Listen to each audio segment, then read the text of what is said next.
To the Full 10 Yards College Football Podcast. We're live. You can see us this time instead of just hearing us. You can see a couple of people on the screen. I'm joined by Andy, who's going to help co-host this event for us. But we're going to have a Full 10 Yards family mock draft. We've got 8 GMs for you, 4 first round with trades.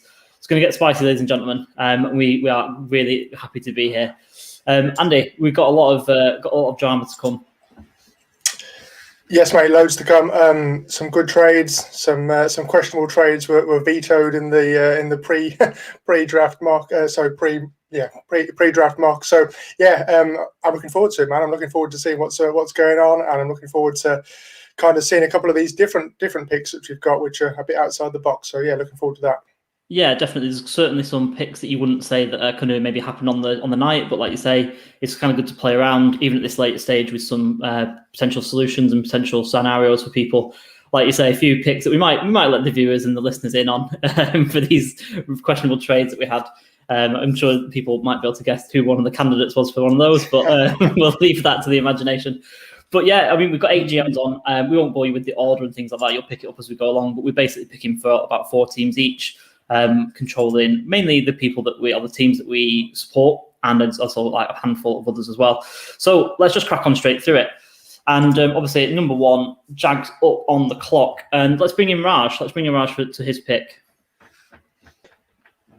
Afternoon, guys, or evening, afternoon. So, with the first overall pick of the 2021 NFL Draft, the Jacksonville Jaguars select big surprise Trevor Lawrence. Best QB in the class, probably the best quarterback to come out of the draft in the last 10 years. Can do it all: size, speed. Jags were tanking last year pretty much with the Jets, and they managed to tank better than the Jets. So it's a nailed on certainty that Lawrence is going to be a Jaguar, and there is nothing that's going to change that up until draft day. So first overall, Trevor Lawrence. Not a great deal to say on this one, is there? In terms of like questioning and things like that, it's a done deal, isn't it? He might as well be mocked up in the Jags uniform on our screen now instead of the Clemson uniform. It's the biggest shock ever that he's number 1 pick. But it's going to be exciting with Lawrence going straight into a new head coaching position with a Meyer there, and they've got some decent weapons with regards to DJ Chark, Dede Westbrook, and James Robinson, 1,000-yard rusher as well. So he's not going into a bad situation, and looking forward to see what he can do at Jacksonville. Any sort of do you think the Jacksonville Jaguars will be kind of an upward trajectory? Do you think he'll make a massive difference in the early stage of his career?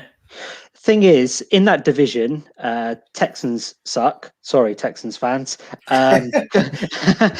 Straight in there, lost all the Texans. But I'm just going to say how it is, unfortunately. The Colts, Carson Wentz, we don't know how he's going to be in Indianapolis. The Titans, they're a solid playoff team. So the Jags have got a chance to be the second best team in that division with Trevor Lawrence. So, I think he's got a really good chance to emulate something like what Justin Herbert did last year, to be honest. I don't know if he'll be that good. Oh, don't dismiss Trevor Lawrence. That's what I'm going to say. No, absolutely not. This is recorded, so we'll revisit it next year, and then we can rediscuss it.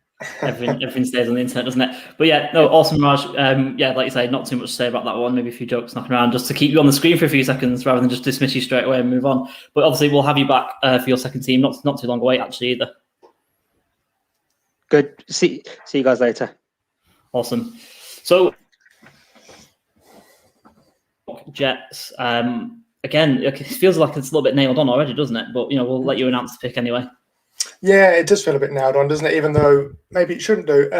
Zach Wilson, so the quarterback out of BYU. We kind of picked him up on the college podcast across the year. Really impressive season. Bit of a one-season wonder, which is why I'm slightly nervous about what he's going to do in the big leagues. But he's got it all. He's got the big arm. He's mobile outside the pocket. He extends plays well. Very accurate quarterback and throws with anticipation as well. So I'm quite confident that this is the Jets pick. In the kind of draft guide, obviously I've got Justin Fields above him ranked. So it's a difficult one because I think Wilson is a good fit for the New York media. I think he's got that kind of stardust sort of going on. That's not that Fields doesn't. I just can see that that's probably a safe pick, and that's the way it looks like it's going from all the rumours and stuff that are out there. Yeah, absolutely. I mean, the Jets GM pretty much just told everyone, didn't he, the other day? He's not like hiding too much. Why do you think that they've decided to go that route? Obviously, in our draft guide, we've got Justin Fields as QB2. A whole bunch of other people, including I think both of us, have got Justin Fields QB2 as well. But the Jets see it another way. What do you think that's the reason for that is?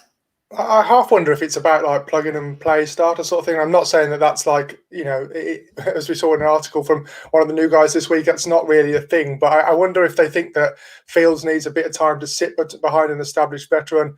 They've let Darnold go. They haven't got really an established veteran in there. I think they've brought Brian Hoyer in for a visit today, but you don't really want to spend too much time starting him, do you? So I think Wilson's the kind of guy that's able to learn very quickly. He's kind of bounced back from an injury earlier in his career and really kind of stepped up his game. So I reckon they're kind of hoping with the full preseason and the kind of good offensive line that they seem to be building with people like Mekhi Becton, that he'll be able to stand in the pocket and do what he did for BYU. Absolutely. I'll finish off with the same question that I posed to Raj. Do you think that the Jets are going to be, markedly better because of Wilson, or do you think it's going to be notched down from what Raj was saying about Trevor Lawrence and the Jags? I can't see an immediate benefit. I think he's more of a guy that you need to surround with a full arsenal of picks and stuff like that. So I think they need a bit more on the offensive line. I've mentioned Becton, but that still needs improving. So it'd be good to see who they go with their second pick later in the draft, which I don't think is actually a tackle. But there you go. I've mocked for the Jets too many times this offseason. But yes, maybe they go that way in the second round then. So yeah, I think they need a few more weapons as well. Obviously, Denzel Mims is there, Jameson Crowder.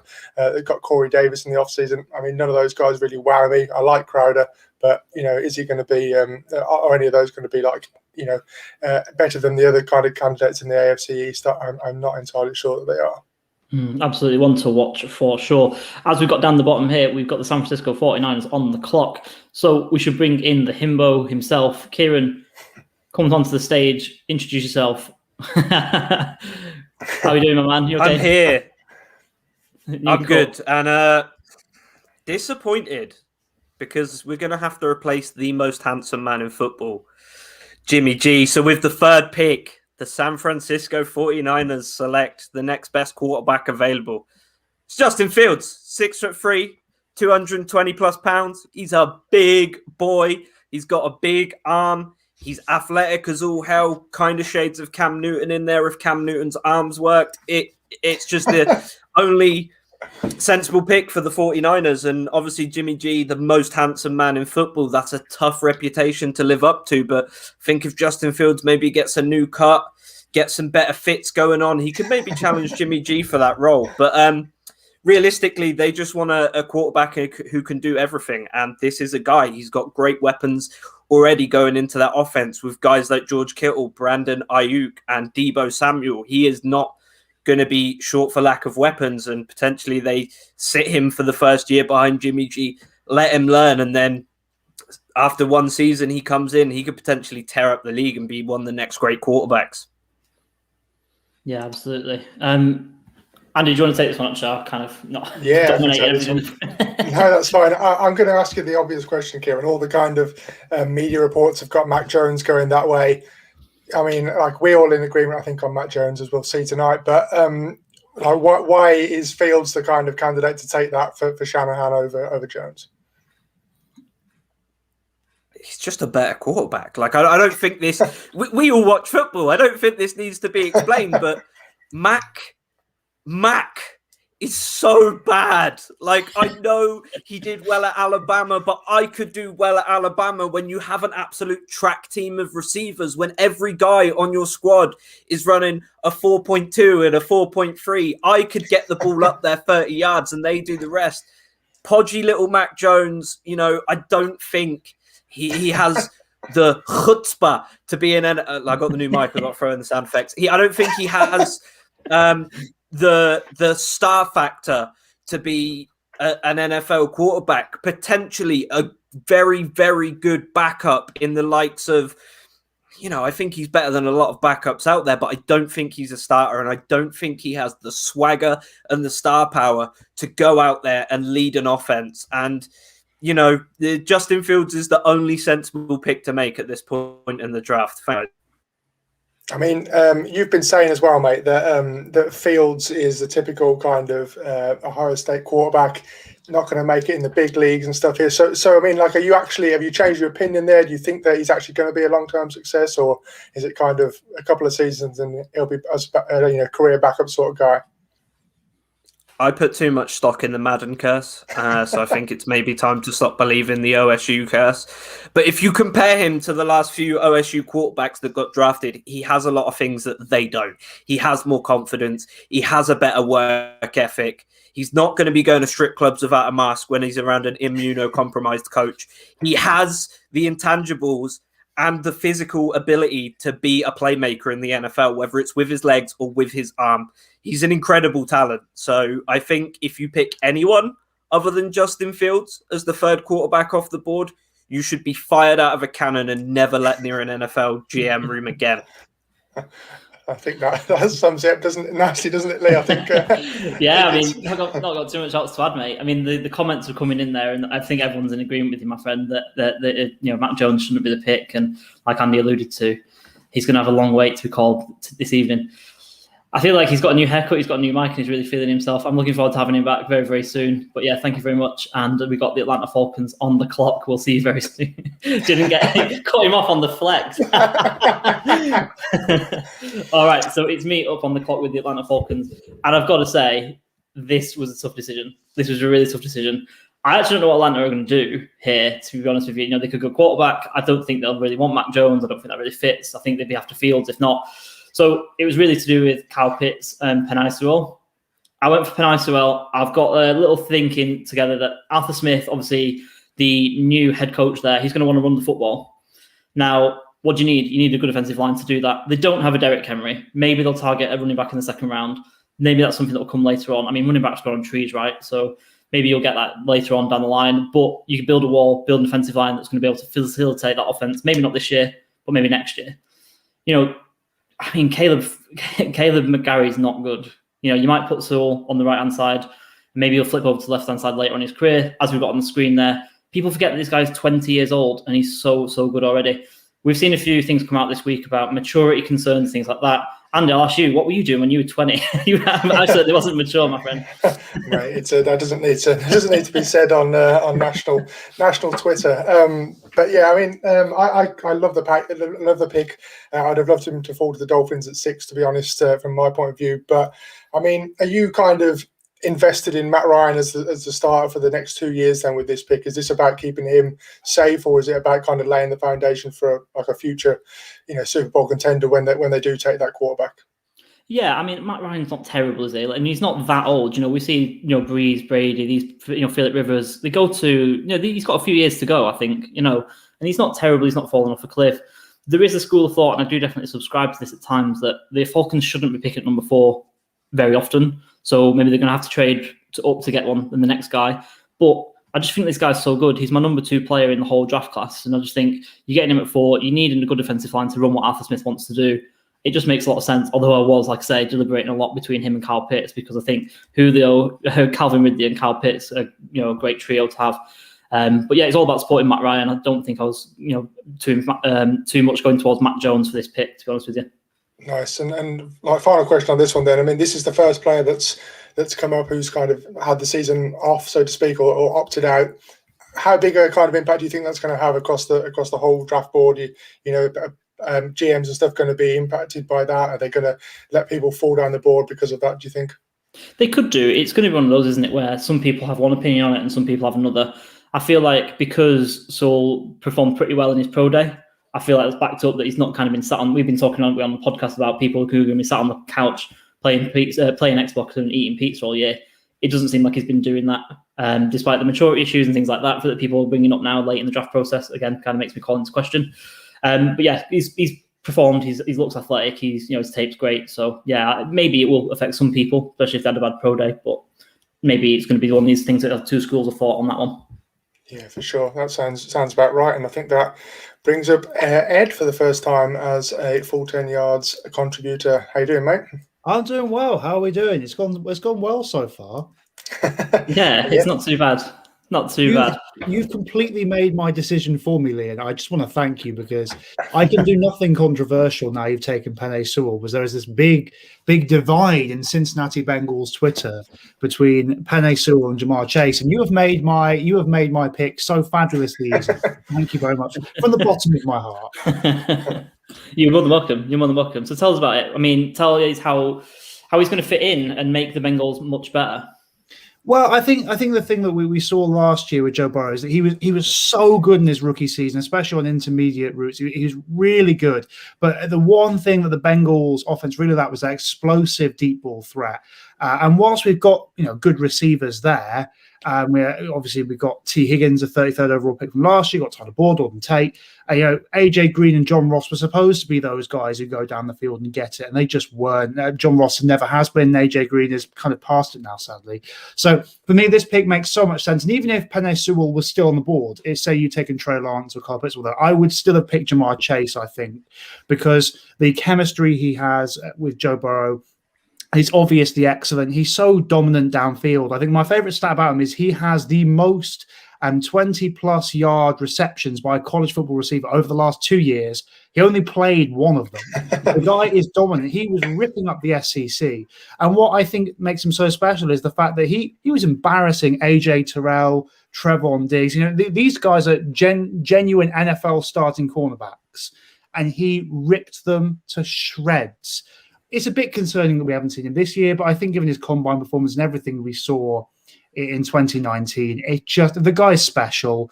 And I think Bengals fans will be hoping that this is our AJ Green replacement. This is our wide receiver one of the best in the league, Hall of Fame guy, hopefully moving forward, because AJ Green has meant so much to his franchise. And I think it'd be nice for Bengals fans to have that cornerstone, because we've just lost Geno Atkins, Carlos Dunlap, and AJ Green, Giovanni Bernard, all in about the space of 6 months, and it's very tough for us. So I think this is a slam dunk pick, and I think it makes our offense considerably better. And I feel comfortable enough picking up an offensive lineman in round 2. I'll probably take my developmental tackle there. I reckon I can get a starting guard round 3 or round 4. So I think I'm comfortable enough with the offensive line stocks to take on Jamar Chase here, and hopefully it takes us to a whole new level. Awesome, man. Yeah, I made your choice easy, but you've just upset about half of Bengals Twitter, as you mentioned. I think it's easy enough now. Now I can just make the pick easily that I favour it. But no, I think it makes sense. And I wouldn't be displeased. And I think this is the silly thing, really, is we're debating this. I am not going to be displeased if Penei Sewell's the pick come April 20. I would not be displeased whatsoever. I'm about 60-40 with it, really. But I just think that personal connection with Joe Burrow and the fact that he could be that final thing that makes this offense really go and be one of the top 10 in the league, I think that's what sways it for me. But yeah, I'm happy with this slam dunk pick. Yeah, absolutely. Yeah, completely. Ed, I just want to keep you on just for a moment. Obviously, it's your full 10 yards debut. Talk to us about the piece that you put out about not calling people pro ready. Yeah, so for my first piece, I really wanted to drill down on one of the things I hate most about a draft, the draft discourse. And I know we all love being kind of Twitter scouts. We all do. And we love thinking this guy's going to be the best guy in the league. He can walk on day one. Everyone loves that, don't they? They love a day one starter. In my piece, I can't talk about why it's kind of stupid, because firstly, no one is a guaranteed day one starter. I mean, look at Andrew Thomas, for example, the most pro-ready of all of these 4 tackles, taken by the Giants. He's definitely the least pro-ready in the end, as we saw. Maybe that situation. And I thought he was the 4th most talented one. Jeff Okudah obviously went to an awful scheme, but he clearly wasn't pro-ready. I just think the discourse around it is very silly. Firstly, because you don't get many genuinely great first round, for year one starters in the NFL. It's just not how it works. And secondly, I don't really care about how good a player is going to be in year one, unless I'm like a really complete team. Like if I'm the Bucs, I'm thinking, okay, well, we need to replace Antonio Brown. I'm going to go get a stud receiver right here. He's going to make an impact year one. Fine. But any other situation, I'm thinking year 2, year 3, what is this guy's ceiling? It's a thing with quarterbacks. It's why just taking Justin Fields or Trey Lance over Mac Jones is just such an obvious one for me. Because I just think it's really important that we look at the high-end guys, because no one's guaranteed to work, maybe apart from Kyle Pitts in this draft. No one is. So take the guy with the highest ceiling. and just accept that maybe there'll be a couple of speed bumps, because the risk reward is obviously higher, but you get much higher reward, and there is no guarantee, whoever you pick, that they will have a great rookie season. So yeah, that's one thing I dislike, and that's something that's going to come up a lot with offensive linemen in round 2, and we're going to have a lot of fun with that when someone's favorite pro-ready round 2 lineman gets absolutely slaughtered at some point in 2021. We can revisit this. It's going to be loads of fun. Absolutely, mate. Absolutely. Yeah, so if you like the sound of that, go over to full10yards.com, go into the college section, look out for Ed's work. It was a great article, really impressive article.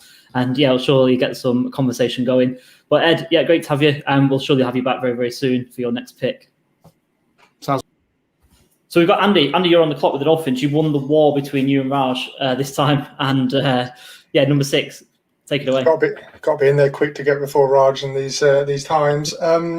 Yeah, I'm going to go for a guy that's probably going to annoy a few people. And after the kind of recent debate on Dolphins Twitter, it's either Chase or Pitts. Not going to go for either of those guys. I'm going to stick with Devonta Smith, who was the early favourite of Dolphins Twitter just around the turn of the year. Obviously, come off a Heisman trophy winning season. Doesn't mean anything at the next level, but what I do think matters for the Dolphins and for Brian Flores is that connection that he's going to have with Tua. A lot of weird discourse around Tua not being the guy in Miami despite finishing 6-3 last season. Best way to put that to bed is to give him receivers which he's happy, familiar with, and he's going to throw the ball to. They're going to get wide open. Great route runner in Smith. We've obviously brought in Will Fuller as well to stretch the field, and you've got Devontae Parker as the possession guy. So yeah, I think Smith's the guy here. I think that it just makes perfect sense. We traded back up from 12. If we really wanted to take Pitts or even Chase, we could have sat at 3, got our guy. I think the Dolphins want to get either Waddle or Smith, and they're confident that one of those guys are going to be sat there at 6. That's the reason they've gone back up to that pick. It's quite deliberately above the Lions, who could also be in the kind of give Jared Goff a receiver sort of territory. So yeah, perfect fit for me, perfect fit with Tua, and let's roll, I think. Yeah, absolutely. I mean, we often hear analysts say, with your wide receivers, you want to build like a basketball team, right? So you've got like a nice mixture, haven't you? You've got some deep field guys, you've got route runner, you've got a possession guy, you've got Preston Williams, who's like your center and things like that, if we're talking basketball terms. And it's got Tua connection as well, isn't it? And it doesn't go away, does it? After 1 year, you know, he's going to come in more pro ready than he was if he came out last year, or if he was able to come out last year. And you know, you should be able to reap the benefits. That's it, and I think teams will be like a little bit scared off by the Ruggs pick from the Raiders last year. I think teams might not rush to take Waddle above Smith based on the kind of Judy and Ruggs sort of not really performing in their rookie season. You know, that's the kind of fan perception at least. So I like Smith. I think he's just ready to slot in, probably start in the slot for us with Fuller and Parker either side of him. And he's just going to be such a weapon for Tua and just really make a difference, because I think that's the thing that, you know, we should have been a playoff team at 10-6 last year, and the difference would have been if we'd actually had someone to throw to down the stretch. I mean, Lynn Bowden was wide receiver 1 for a while, and just don't need to get into that situation again this year. It's not going to get it done, is it? I'm really looking forward to the color commentator, calling him the Slim Reaper as well. I'm loving that nickname. Yeah, that feels a bit Miami, a bit of pizzazz, doesn't it? That feels. Yeah, absolutely. So I'm just getting in my ear. Actually, there has been a trade. The Detroit Lions no longer picking at 7, and we're bringing back Raj, who is picking 4. Well, I'll let him reveal it. Actually, let him give the details of this trade that we've got in. Back again, making a big swing, my friend. I know. So the Bears have rung the Lions and offered the 1st and the 2nd this year, and the 1st and the 2nd next year. So a big draft haul for the 4th best quarterback in this draft, Trey Lance. Now, Andy Dalton, he's been in this league long enough to know he is not the answer. He will take you to 8-8, or is this season 8-9. Pace and Nagy are on their final year. It's go hard or go home mentality. So they've got to do all they can to get their quarterback. Trey Lance is the guy. I wrote an article last week with regards to there are concerns with the fact of how many reps he's had as a college quarterback, and obviously that doesn't translate well into the NFL. But if you're the Bears, you have to go for it now. You've retained Allen Robinson. You still have Darnell Mooney, Anthony Miller. You've still got a decent running back in David Montgomery. And as we know, Andy Dalton, it won't be the answer, even though they have publicly stated that he is QB1. Basically, Nagy and Pace are asking for their P45s or whatever they call it in America next year. So that's the reason Trey Lance is quarterback for the future at Chicago. And we have to see as well, is Nagy can he have one final opportunity to have that mobile quarterback? Obviously, Trubisky wasn't the answer, and Nagy coming from the KC coaching tree. Let's see if he is that offensive wizard, because he did win Coach of the Year a few years ago, remember? So he isn't a dud, so to speak. So let's give him one more final chance. Yeah, definitely. I love the pick. I love Lance in this sort of range. I don't think he's going to drop too far.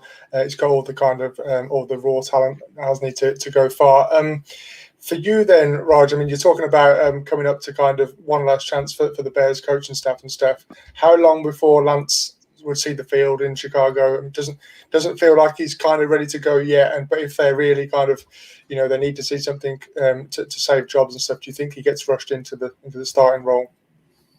I think there's no other option. As I've said, Dalton is not the answer. They're in a division with the Packers, and they're obviously going to be the favoured team again this year. So it's very much a case of go hard, go home, and you've got to put him in and see what he's like, and basically Pace and Nagy are mortgaging their future on Trey Lance. And just to say as well that the aggression of the trade was because you look at teams like the Broncos, the Patriots, the Washington football team, they're all picking ahead of the Bears. So it had to be a nice chunky offer for the Lions to accept. If you look at the trade that happened between the 49ers and the Dolphins, where there was 3 first rounders and a third, it's a very similar trade in terms of capital and assets for the Lions. So it's very much a case of Lance has to be the day one starter. There might be some rookie mistakes and rookie traits that might come in, but he has the arm.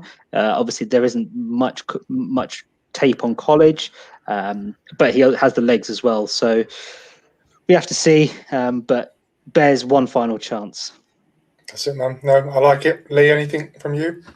I was just going to comment on the trade and the fact that, like you say, Ryan Pace and Matt Nagy are on the hot seat, aren't they? And they don't care if they're selling someone else's picks down the road to get this guy. If it's one last swing of the bat, isn't it? Roll the dice and get him in. And like you say, Ed's kind of mentioned it, and we've kind of mentioned it on the pod in the past that got to take those high upside guys, and that's what Lance is, really, isn't it? Exactly. He's high upside, although there isn't much tape on him. And like I've said, it's either Nagy will succeed and Trey Lance is going to be the quarterback that Chicago have created for the next 15 years, or Nagy and Pace are gone. Next year, they're bringing someone like Brian Dable from the Bills, who has made Josh Allen into the quarterback he is. You can see similar bits and pieces with the running game with Lance and Allen and the strong arm, etc., etc. So don't be surprised if that happens next year. So it's a win-win situation here for Trey Lance and the Bears. My man, that's a good shout, Brian Daboll to the Bears next year. Get your money on it now. Hot take. There you go. Yeah, I like it. I like it. I'm gonna do it online when I'm not talking on here. But no, Raj, brilliant trade, great pick. We'll obviously have you back on very, very soon. And as we've got at the bottom there, we've got the Carolina Panthers on the clock, and that means we're going back to Ed. For Ed, another pick that kind of just fell into your lap, my friend. One pick away. One pick away from Trey Lance. I wanted to be really I didn't want to trade up, basically, because my plan in this whole thing was to wait for a quarterback to fall to 8 that I wanted, and that was going to be one of the top 4. And I really wanted Trey Lance to fall to 8.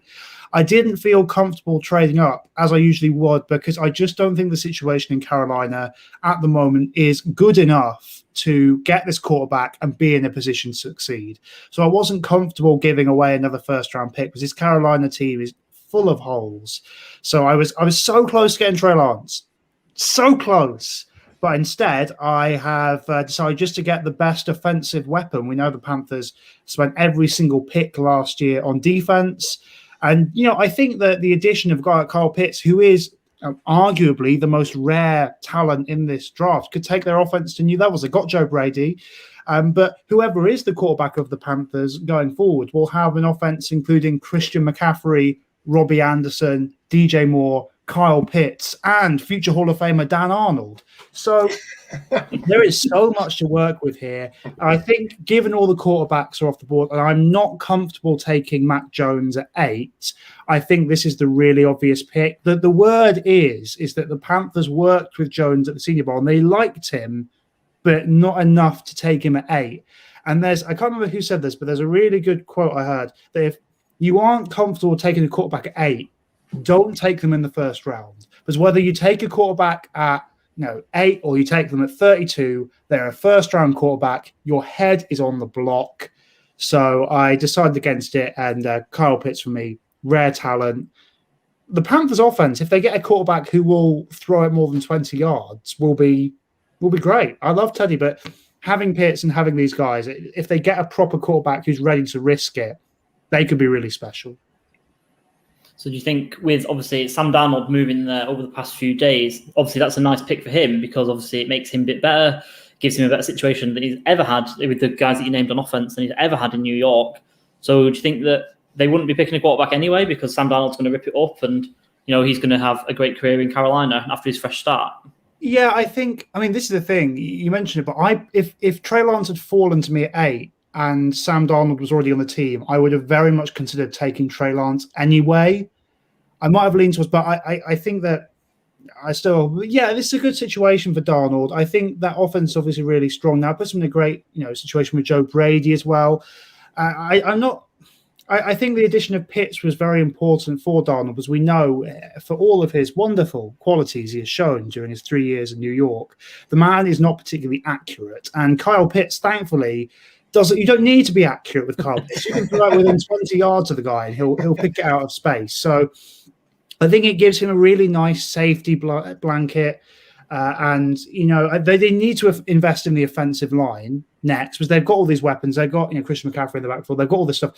Now, once they've sorted that and he has weapons thrown to, they just need to invest in the offensive line because they have made some incredibly questionable moves, bringing in, I think, Pat Elfine, and I can't remember the other guard they brought in. But basically, I think via PFF's rankings, the 2 worst guards they could have possibly taken in free agency, they picked up on day one. So they need to invest in that next. But yeah, I also think with Kyle Pitts is that wherever you're taking him, whatever situation you're in, I don't care if you've got the best offense in the league, he's going to improve you. He's going to be great.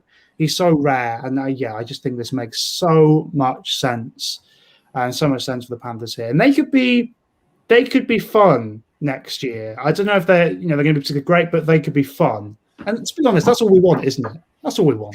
We just want fun. I don't care about Super Bowl. I'm a Bengals fan. I don't care about that. I just want fun. And Sam Darnold throwing it around incredibly inaccurately with all the weapons he has will be fun. So that's a tick off the box for the Panthers. There we go. Ed, great to speak to you again. Great pick again. Great analysis again. You really entertained us there.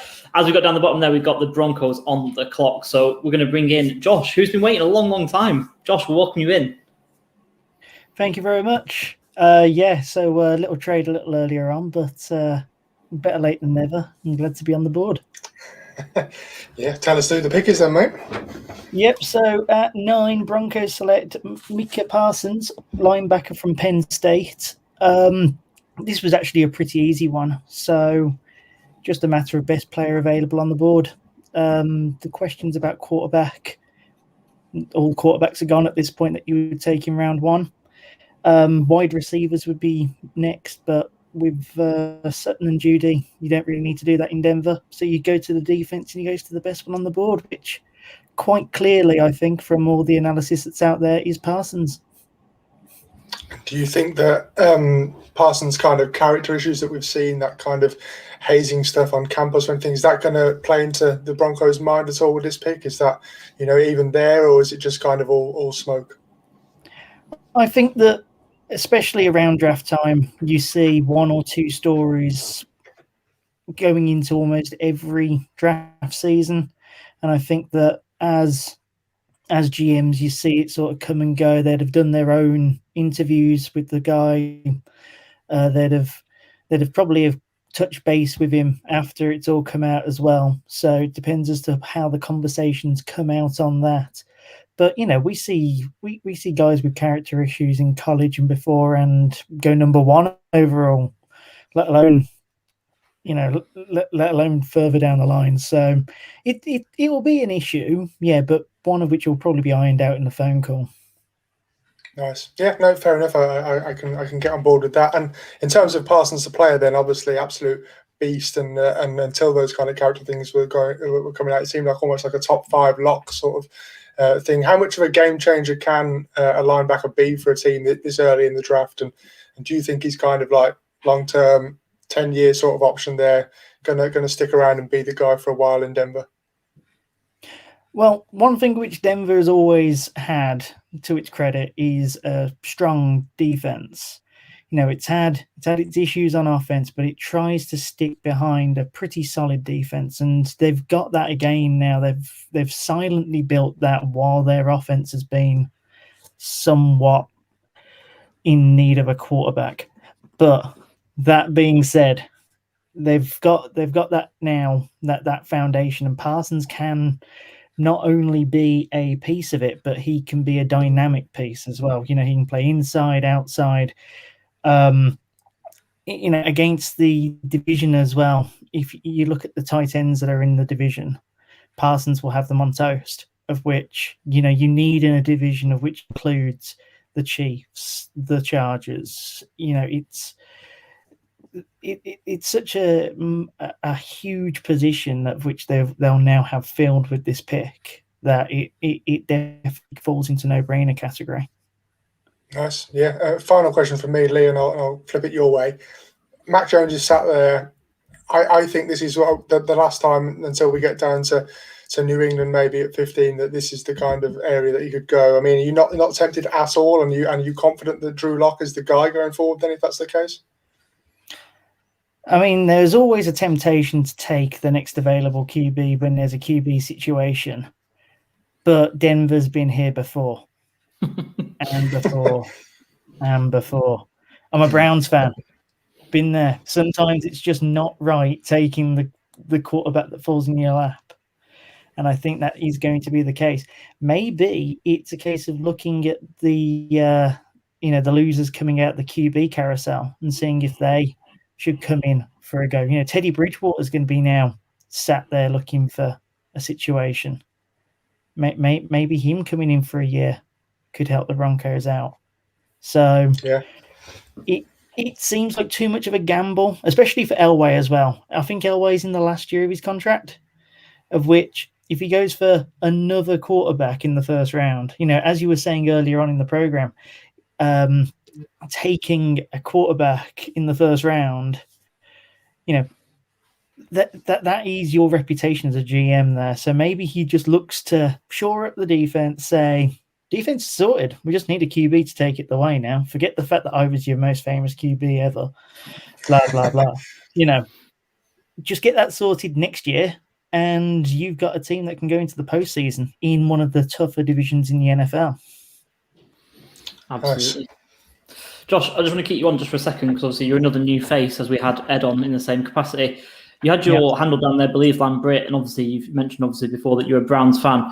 Tell us a little bit about Believe Lambrit, and also tell us a little bit about what you're going to be doing for us here at the Full 10 Yards as well. Yeah, so Believe Lambrit's just a little fan account which I've got going at the moment. Not podding or anything like that as of yet, but I'm definitely looking to get in touch with other UK Browns fans. We're everywhere. Massive fan community. They probably kept me going during the 0-16, 1-15. So it's my way of keeping in touch with UK fans from not just on the island either. There's so many that are littered as expats as well, which is great. In terms of what I'm doing here at Full 10 Yards, so quite a lot of what you'll see of me is on the back end. There is an eyes peeled sort of moment for things coming up in the future, of which I'll be able to reveal more once it's all revealed. But no, quite a bit of that. A few deep dive articles as well, and you'll see me floating about in like the betting and the power ranking stuff as well. I'm going to be bringing power rankings to the Full 10 Yards as well. Awesome stuff. Yeah, exciting times. You're essentially going to be making us look good.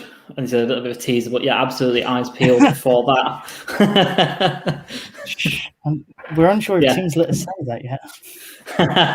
Sorry if I let the cat out of the bag. I mean, I'm sure he's coming on just in the moment because obviously we've got the Dallas Cowboys on the clock. But Josh, thank you very much. We'll see you very, very soon. And we'll bring on the boss. And if he wants to tell me off for letting that out of the bag, maybe he can. But the boss, you're on the clock. I would do, but I couldn't. I wasn't listening. I'm doing too many other things. So I did hear the comment about making us look good, and I thought that was a stab to the heart. But never mind. Yes, for everyone who's watching, Tim is doing the graphics because I can't multitask. So there's my war room. There's my war room. Oh, there we go. So you're giving away the pick behind you there. Take us through it. Yeah, absolutely. Well, I mean, it's deja vu, isn't it, for Dallas? If I'm quite honest, this time last year, everyone was wanting cornerback or whatever. It's at least we addressed it in the second round with Trevon Diggs, who was a bit hot and cold, but I think for a first year, I thought it was very promising personally. Maybe I've got my Elton John tinted glasses on, but I think where Dallas are, they should have the pick of the cornerback litter or a class, unless obviously Denver go that way. I don't really see anyone going before Denver that will pick one. So I just love JC Horn. I mean, his surname is what he gives me when I watch his tape. God. Well, come on, you can't have me on and not have a pun. Yeah, that's very true. I just think Caleb Farley obviously he'll go probably a bit further on in the first round. He's got obviously a back niggling injury. Patrick Surtain's obviously everyone's favourite to go first. Obviously, I wouldn't mind him. I just like the way that JC Horn plays. He just looks like a bit of a twat. And G's got he just gives me Jalen Ramsey vibes, and I'm not going to call him a Jalen Ramsey, but I just like the way he goes about himself. He's he looks like a corner, plays like a corner, and to say if we can address corner, we're not going to get too many instances in the next couple of years where we have the chance to pick the best one in the class. Albeit if they're really good, like Jeff Okudah was supposed to be last year. Obviously, we're not picking at 3 or 4 overall or whatever it was. But JC Horn feels a massive need. I'd be very surprised if we go too much on offense this year in the draft because it is just that defense. And I think JC Horn will fit Dan Quinn's obviously new defensive coordinator Dan Quinn. I think it'll fit his system a little bit. And I just think he'll slot in. Hopefully we'll be calling his name. But then again, I did all these mocks last year and I picked Xavier McKinney. He didn't go to the second round. So what do I know? I mean, to be fair, mate, I completely agree. He's my cornerback one. I absolutely love him as well. And I won't go as far to say he gave me the horn, but I couldn't wait to watch more tape because he's an absolutely, it's a dynamite watch, really. And like you say, he's definitely feeling a need. And, with him and Trevon Diggs, you've got a nice cornerback duo there to go practice against all these great wide receivers that you've got as well. So I was looking up. If you get that's the thing as well. The thing is that you'd say with Diggs, I know he had up and down, but like I say, he obviously practices shadows his brother Stephon. You can't do it against many better route runners in the NFL. So he'll just continue to keep on leaps and bounds. And I saw enough flashes there for me to be pretty confident that he'll be there for a good number of years. Just hopefully, obviously, we can partner someone with him. And JC Horn I've gone for, but again, not too fussed if it's Surtain, but please not Farley. Don't want the back injury lingering around. Although we do like players with injuries or stuff on the what do you call it? What do police record list? Generally, have to tick one of those boxes to be on the Dallas Cowboys. Just briefly before we let you go, have you seen these rumors that the Dallas Cowboys are looking to trade up to number 4? And if so, what do you think about it? It's the first I've heard of it, and it's a load of bollocks. Short and sweet, mate. I assume that'd be for Saul, right? Or Pitts, apparently. Excuse me. Hashtag always Jarwin, Andy. I will not have any blow and blasphemy on this podcast. We'll see. We'll see how long that lasts. Great to have you. Obviously, picking for your own Cowboys, but we'll get you back on very, very soon for your next pick. We do have the Vikings on the clock, and despite some technical difficulties, I believe we do have Liam. He's here to speak to us. Oh, we're getting the ring of death. Who's coming on? Yes, there we go. Caught him mid-drink. How are we doing, mate? You okay? Hey. Yeah, good, thanks, good. Welcome to the Minnesota draft room. Yeah, and obviously we've kept you waiting it's kept you waiting quite a long time, haven't we? And you've got a trade for us. You've traded up. we traded up. It's time for Minnesota. Yeah, we can see on the screen. Traded with the New York Giants, and sent a few picks to New York and number 11. So who are you taking then, my friend? Who are you getting for at the Vikings? We're trading up for Rashawn Slater, tackle from Northwestern. Really in need of that position at Minnesota. There's a trend at the moment in the NFL of there's a few teams that have released starting tackles. I think that they know the depth that this class holds, and the Vikings released starting left tackle Riley Reif. So I think that this is a spot that they're going to target as soon as possible. They need a starter as soon as they can, and I think Rashawn Slater is the one that is going to feel just so technically good at footwork and movement. Everything's great. He's going to fit on that Minnesota line really quickly. Started from day one. It's going to be such a free-moving, athletic line with Garrett Bradbury and Ezra Cleveland's there as well. Really, really good. I think geographically it works as well as a Big Ten guy who, as you can see, dressed in purple. So he's an NFC North O lineman for sure. I think, it's time to trade up. We had to beat a few teams that I was worried about, these Chargers being one of them. So, time to trade up and then get a day one starter.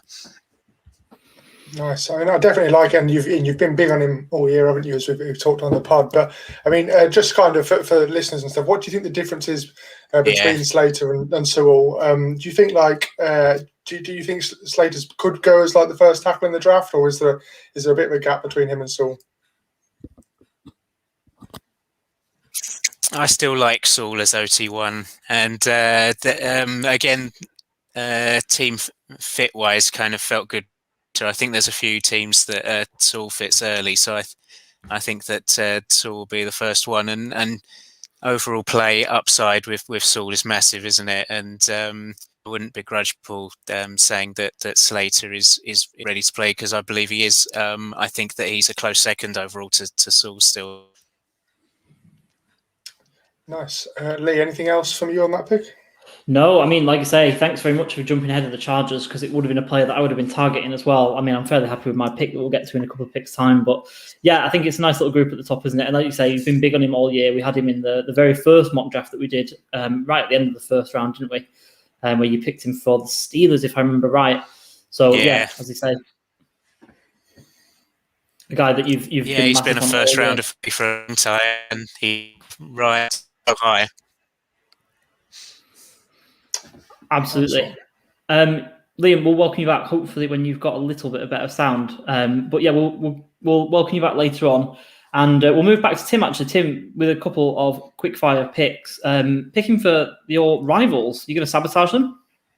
I don't need to do that. Harry Roseman does it for him anyway. Hey. Tell us about the pick then. Tell us about what you're doing with the Philadelphia Eagles. I can't even remember. No, I'm joking.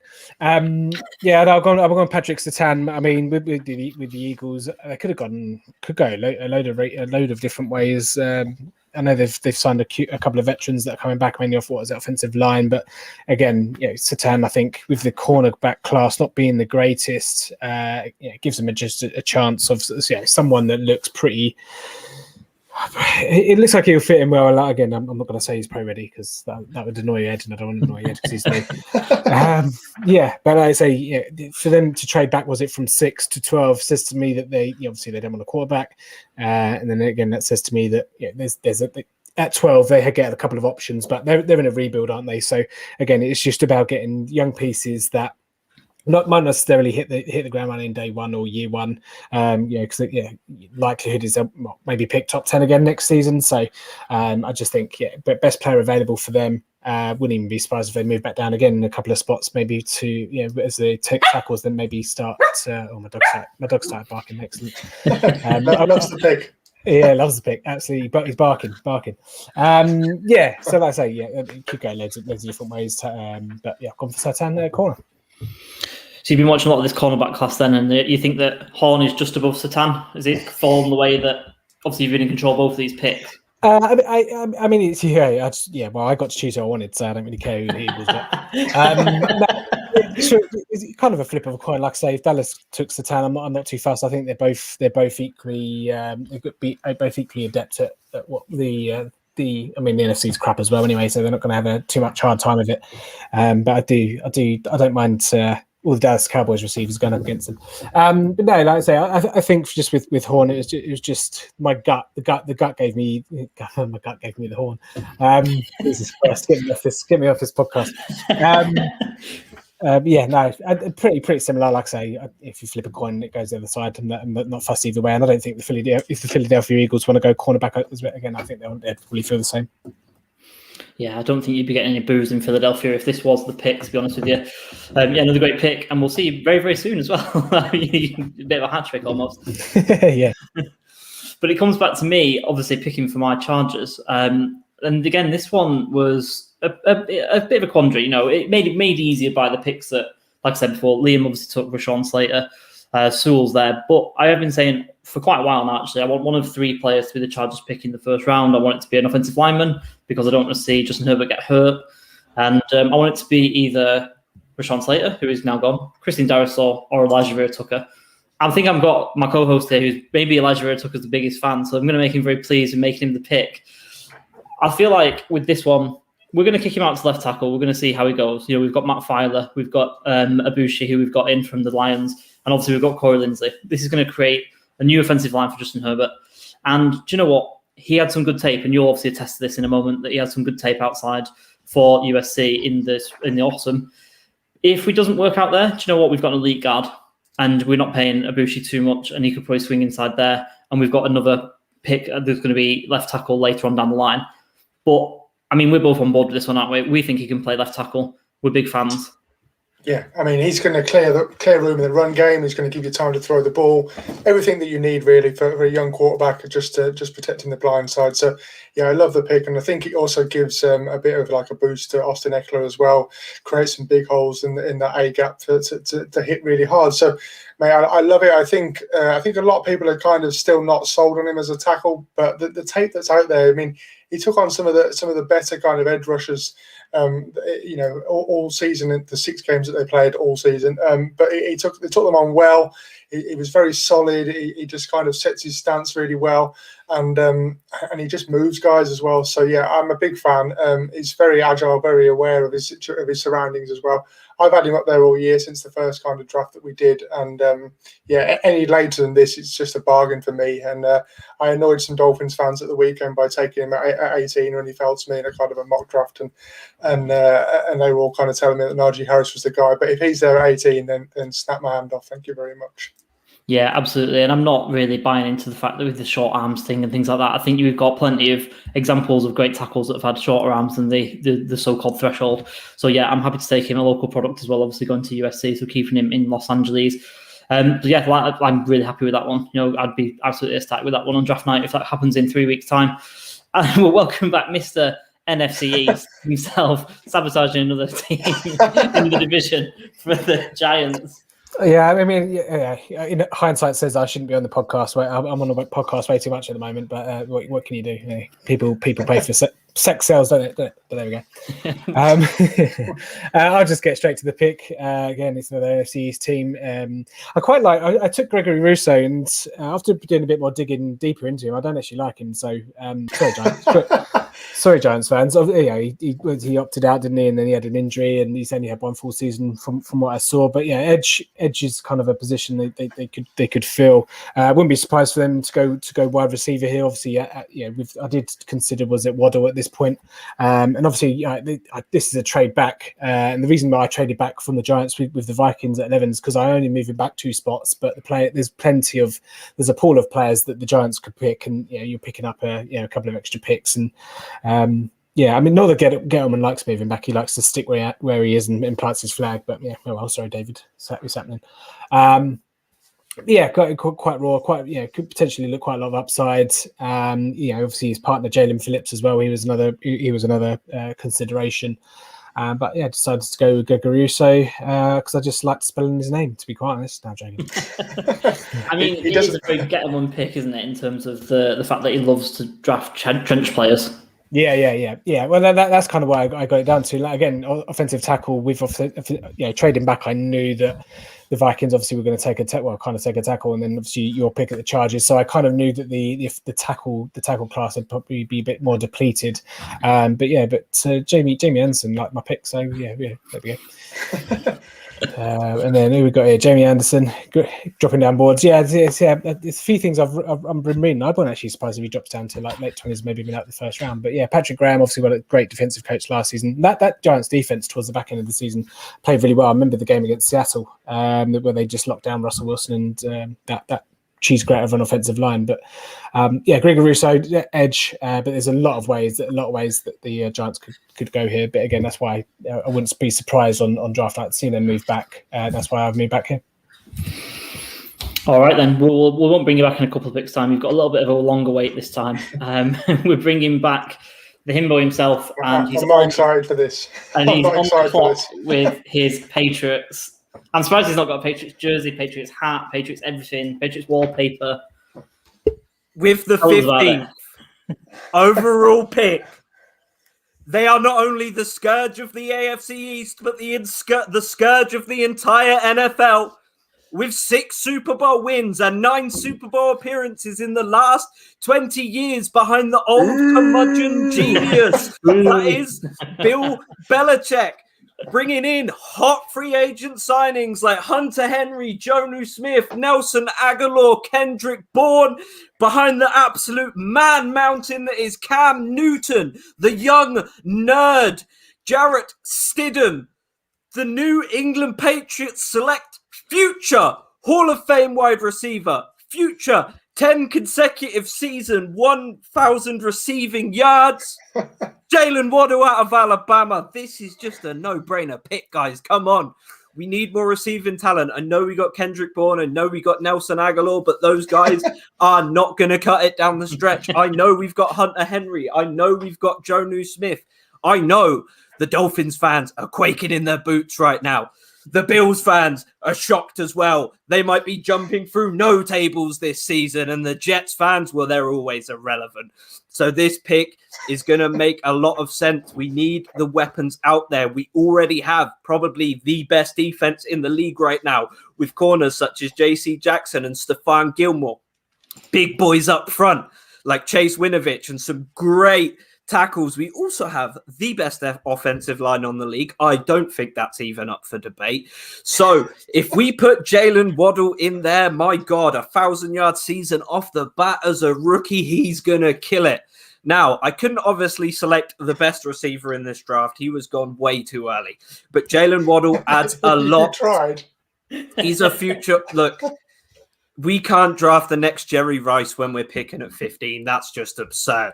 But with Jalen Waddle, we're going to have a steady guy who puts up consecutive 1,000-yard seasons, is going to be a consecutive target in the end zone, whether it's Cam Newton, Jared Stidham, or maybe next year even Jaden Daniels throwing him the ball.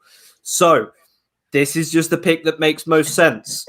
Kieran with the comment, he's got a very good point. Cam can't throw. We might have to put, Julian Edelman in at quarterback. Wouldn't that be fun? But This just makes the most sense. We need to load up on offensive weapons. Nelson Aguilar is not a long-term solution. Kendrick Bourne's going to be great, but once again, he's not a number one receiver. And even with Hunter Henry and Jonnu Smith, they're not the guys who are going to burn defenses deep.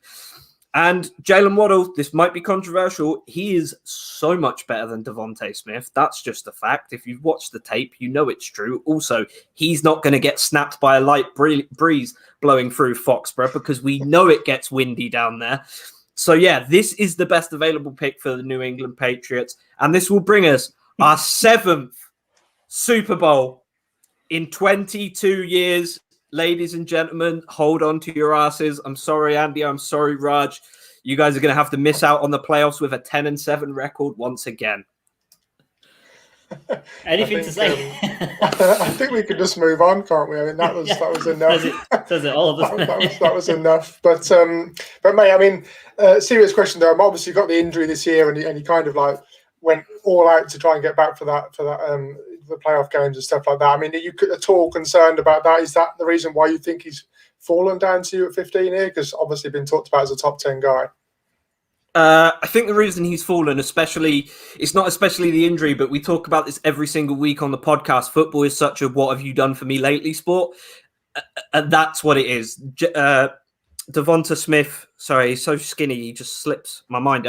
He won the Heisman, so a lot of people were focusing on that rather than the tape. And we watch a lot of tape between us, so we kind of know that Jalen Waddle possesses a little bit more of a complete skill set than Devonta Smith, and maybe a skill set that translates to the NFL a little better. So I think this is kind of a no-brainer pick if you want a great wide receiver. Can't edit that out for me, Tim, Lee, unfortunately. But he is just the no-brainer pick. And obviously the Patriots are absolutely loaded with talent right now. And I think it just makes the most sense to add an absolute stud there because we have the best offensive line. We have just a stock of tight ends at this point. I think we're opening up a farm. So, yeah. Just grabbing another wide receiver who can add a bit more depth to that depth chart. We're not sure if Julian Edelman's coming back, potentially even stick Jalen in the slot for some plays. So, yeah, Jalen Waddle's going to go out there and be an absolute beast for the New England Patriots. And we're coming for number 7, boys. All right, we'll let you save your breath for your next pick. We're coming up in a few picks' time. Great pick again for yourself on the Patriots.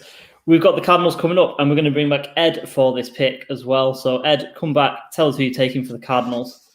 Well, I was considering the guy who went at 15, but I think I'd have gone with this anyway. I'm not going to be as certain as Kieran because I am embracing high variance and taking Virginia Tech cornerback Caleb Farley. Look, there is a potential chance that he turns up at training camp, his back gives out, and you don't see him take the field.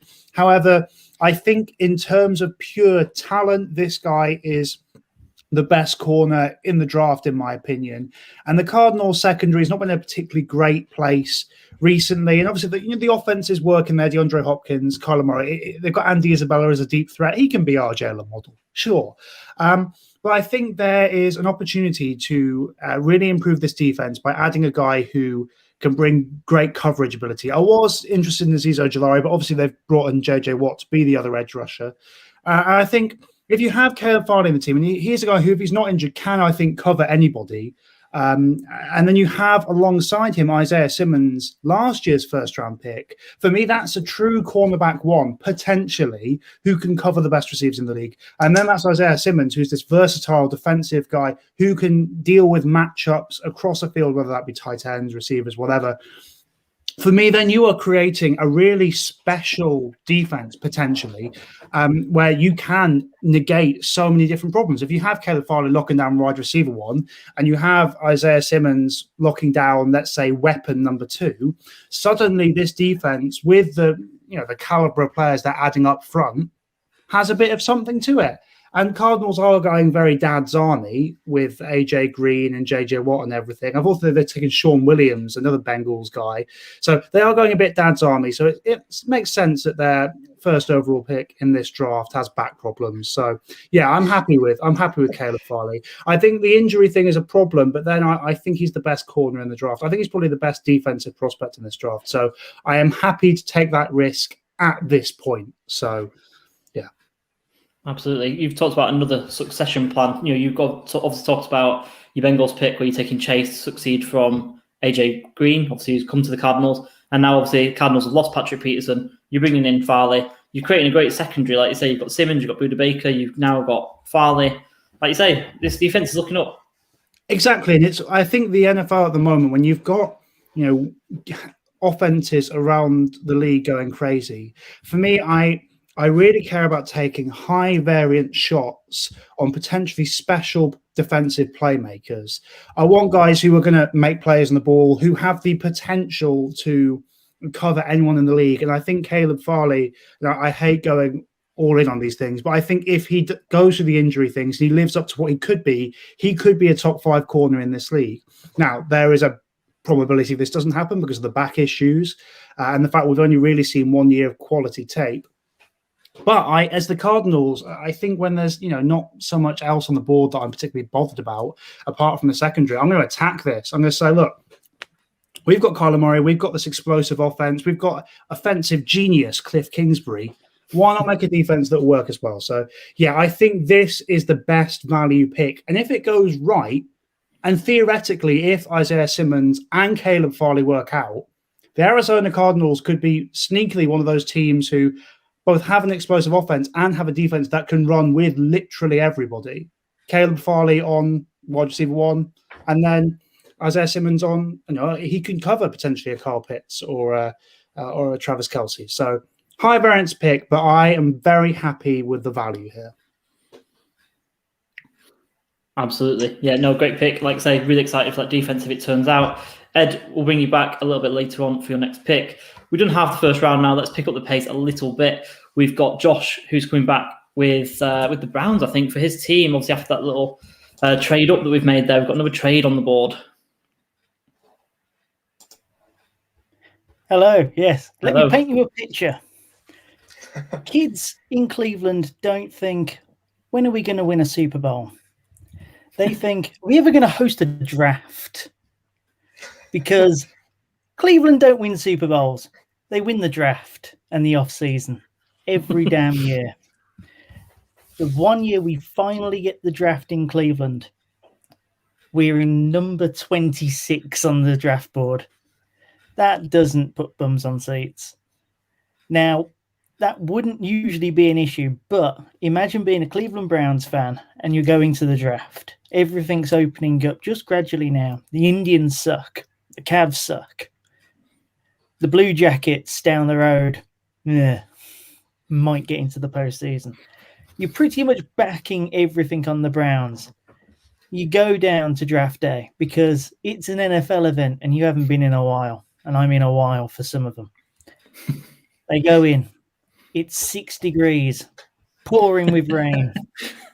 It's okay. We're going to get a standard pick at 26 and we're just going to tick along and it'll be all right. And you just go along with being all right. Not Andrew Berry. No, we're going to take this and kick it into overdrive. So we take all that extra draft stock that we got last year, the extra 3rd rounder, the extra 4th rounder, and we give it to the Raiders because we want Jeremiah Owusu-Koramoah, linebacker, Notre Dame, because my God, this guy is a talent. He's versatile. He is Joe Woods' wet dream. There is no guy better than JOK for Joe Woods' scheme. And if you think about the kind of people that we go up against, the Browns go up against on a regular basis, you need someone that can rush Lamar Jackson whilst also keeping an eye on Mark Andrews. And then if you look at the only other game where a terrible defense was actually picked apart, it was against the Chiefs in the divisional game. And that's all because they weren't able to get speedy guys working as either safeties, cornerbacks, or linebackers. This guy, alongside all the other off-season pickups of which the Browns have had, will effectively give Joe Woods his perfect scheme. And that is why it was worth giving up other people's picks to move up those 9 spots. Man, I watched this guy bully my Florida State Seminoles earlier in the year. I absolutely love him. I think he's long, he's rangy, he's going to, like you say, rush the passer. He can drop into coverage, bit of everything. Man, that defense is going to be stacked after this as well, isn't it? I mean, are you kind of confident that this kind of puts you on the course for a deeper playoff run? If it is this the kind of pick that can kind of galvanize and push the team forward? Yeah. So if you think back to last season, the Browns could score at any given moment. They can put up 7 whenever. In that Browns-Ravens Thursday night football game, with a minute or so to go, I wasn't concerned about us scoring with a minute to go. I was saying, for the love of God, Kareem, don't go in the end zone with 65 seconds left, because they will. They will go down the other end of the field. We were playing Sendejo as our star safety, who was getting burned constantly. Our defense just wasn't made for it, but our offense, it is championship ready. And with the injuries of which are coming back, so Greedy Williams should be coming back. Grant Delpit will finally be able to see as to what he's like as well. Be able to plug in, the off-season talent of which we brought in this season. Plug in this pick as well. And all of a sudden, every single hole has been filled. So now you've got offense and defense ready for a run, because this team is ready for a run. I can't believe I'm actually saying that. I might actually pinch myself. I still can't actually say that as a Browns fan. When I say we're making a run, maybe the AFC Championship game. But then we almost did that this season just gone as well. But yeah, I do think that the backroom staff have finally got it set for us to confidently say, and not Sports Illustrated say, but actually say, the Browns are back. Like you say, man, it's believe land. They got a championship in 2016 with the Cavs. It can happen. It can happen. And a couple of comments in our private chat here, Kieran and Tim absolutely loving the sunglasses move, alpha move that you pulled out there. But no, awesome pick. Love that one, backing up what Andy said. And moving on into the Dolphins pick at number 18. Josh, we'll see you very, very soon. You're building a scary offense, my friend, with this next pick. And team up with Devonta Smith and Tua. I'm not sure I can match the excitement without the glasses, though. I could just text the missus, see if she could get my hat, but just not in time. I'm going to add Big Najee Harris, the running back one in this class for me. Huge kind of power back that's going to give the Dolphins a bit something that they haven't had for a long time, and that's a reliable every down back and a kind of lead back in the stable sort of thing. I love the strength. I love the power. I love the kind of the way he shreds tackles. I love the fact that he contributes fantastically in the passing game as well. Said a couple of times on the scouting pod this year, when he's catching the ball, it's like a big tight end taking the ball in and bullying defenders. So yeah, again, that chemistry's there. He's been handed the ball by Tua before. There's not going to be any worries there. I'm not really 100% sold on the pass blocking from him, but that's an area of development. Lee's my fellow Dolphin UK podcast host was waiting for this, no doubt, and I'm sure I'll get a nice celebratory message in a minute. But yeah, I'm still not sold on the number of the pick at 18. But I think I need to make my fellow Dolphins fans happy, and they love this pick. They love the fact that we're actually going to be able to run the ball, because last year, as much as we all want to be apologists for kind of Myles Gaskin and co, they're not the guys that are going to give Tua the time in the pocket. They're not going to make defenders stack the box and free up those wide receivers. Harris will do that. He's the guy. And I think we can agree that that's a decent pick for this Dolphins offense. Very decent pick. We'll start calling you the Aqua Tide or whatever you called yourself after all these Alabama picks going in. But yeah, no, Josh has just been saying about the Cleveland offense. I think the Dolphins offense would be ready for competing for a championship. We've already seen how the defense is stacking up. So yeah, it's all there. I've been saying it to you guys that I think the Dolphins are ready if they play the cards right in this draft, and then maybe in the next one could be a powerhouse for the next few years. Whether it comes down to that on the night, we'll see. But yeah, we'll move on. We'll pick up the pace as mentioned. So we're going to bring Kieran back with the Washington football team. Get ready for some excitement. I know you dreaded me bringing me back, innit? But this is a very, very important pick for the Washington football team. I was very big on this team last year, and I said multiple times they are just a quarterback away from winning a Super Bowl. And I don't think anyone argued with that, because that defense is scary. So who did I pick? Wide receiver, Rondale Moore out of Purdue. Now, why did I pick a wide receiver for a team that I said is a quarterback away from winning a Super Bowl? Well, it's very, very simple. Not only do they have, the beard, fear the beard, Ryan Fitzmagic. He comes in with his helmet off. He looks like a photo negative of James Harden. That is a beautiful, beautiful beard on that man. But they need to take attention away from Scary Terry. Terry McLaurin is an amazing wide receiver, but you are not going to be able to throw to him when he's double covered all the time. Now, we know Ryan Fitzpatrick, he loves interception, so I don't think that double coverage would actually scare him off. But if you get a guy like Rondale Moore, who is, I think, Liam's favorite running back in this class, strangely enough, He's great out of the slot. He's speedy, and his little 5'9" compact frame, holding the same weight as a 6'2" Devonta Smith. God damn, I thought that weight couldn't be done in the NFL. But that's the thing with this lower center of gravity. He's going to be great in the slot, picking balls from underneath people, taken off field with his beautiful, very, very fluid transitions. This pick makes the most sense. If you want to win football games, if you want to get Terry McLaurin in the end zone, you've got to get a guy who can take away attention from him. Rondale Moore is a very smart football player. He has a great hands, and don't worry about him playing in a state like Indiana. I'm sure it hasn't rubbed off him too much. He's still very smart. He's still very agile. And this is just a great pickup for the Washington football team, in my opinion. Man, I love Rondale Moore as much as the next guy, but mate, they've just got Curtis Samuel does the same thing, doesn't he? That's the thing, mate.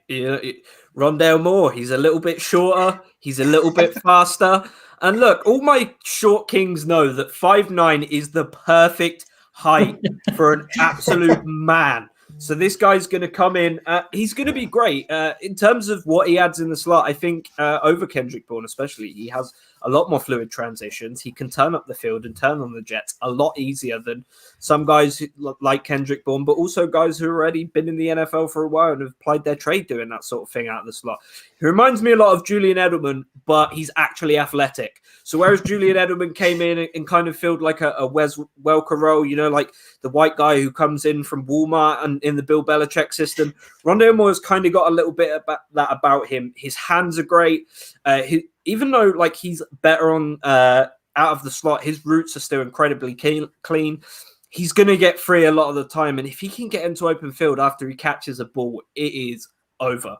Because his speed, although, look, we talk about pro days of 40 times, but some guys who don't have that impressive 40 times, you see him on the field absolutely burning people and how they just take it to that next gear. And I think he really has that. And, you know, I think they're going to win their division.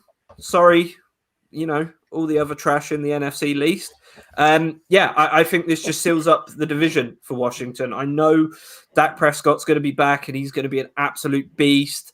And I know, you know, Jalen Hurts is going to be there and Daniel Jones, but this just seems like it's another little weapon for them on offense because their defense is already so strong. I don't think they benefit from drafting a defensive piece, and I don't think they want to go ahead and try and win with a new quarterback. So I think this is just great and maybe buys them another year to look into quarterbacks coming out of next year's draft or potentially grab a free agent to take over from Ryan Fitzpatrick once he inevitably retires at the end of this season.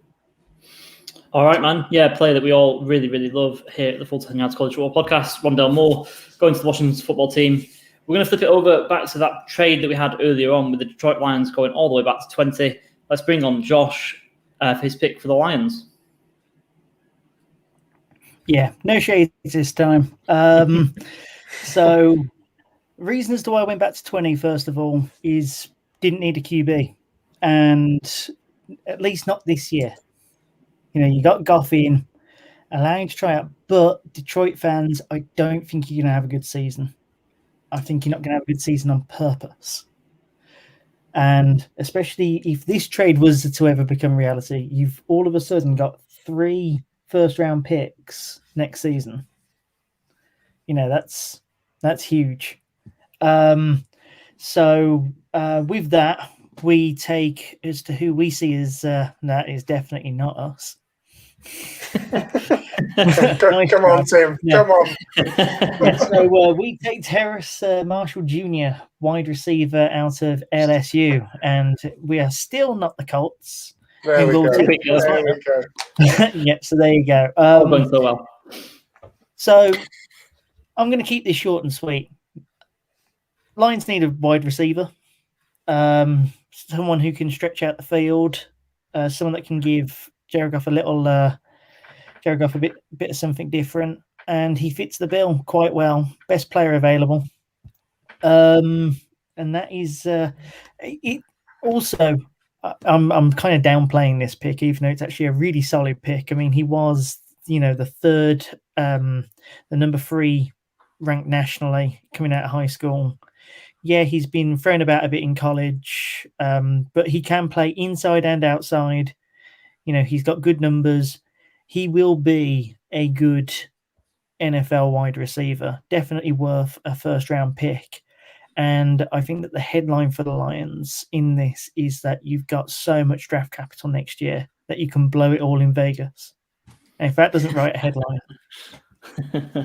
So all about headlines. First mock draft, we've got to make some headlines.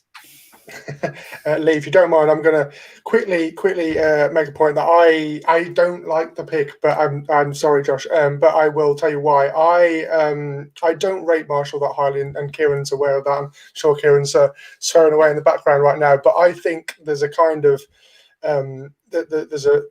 he's basically Kenny Golladay, but not as good for me. So it's like that sort of outside guy who's big and tall and can win the contested catches. But I think he's quite a lazy player. I think he has games completely off, and there's sort of tape where you watch him and you think, God, this guy should be the first receiver off the board. And then the next game you watch it, doesn't get targeted, doesn't create any separation, doesn't run his routes very well, quite slow off the line. So yeah, I'm not sold. I know there's a lot of people that have got him up there as the back end of the first sort of guy. I think there's better options in this receiver class. But I can see why it is a like-for-like replacement for Golladay. Outside, going to win the jump balls, and if that, I know that the Lions are a big fan of Golladay and kind of letting go as part of the rebuild. But yeah, I can see why you've gone for that. Just not my favourite pick.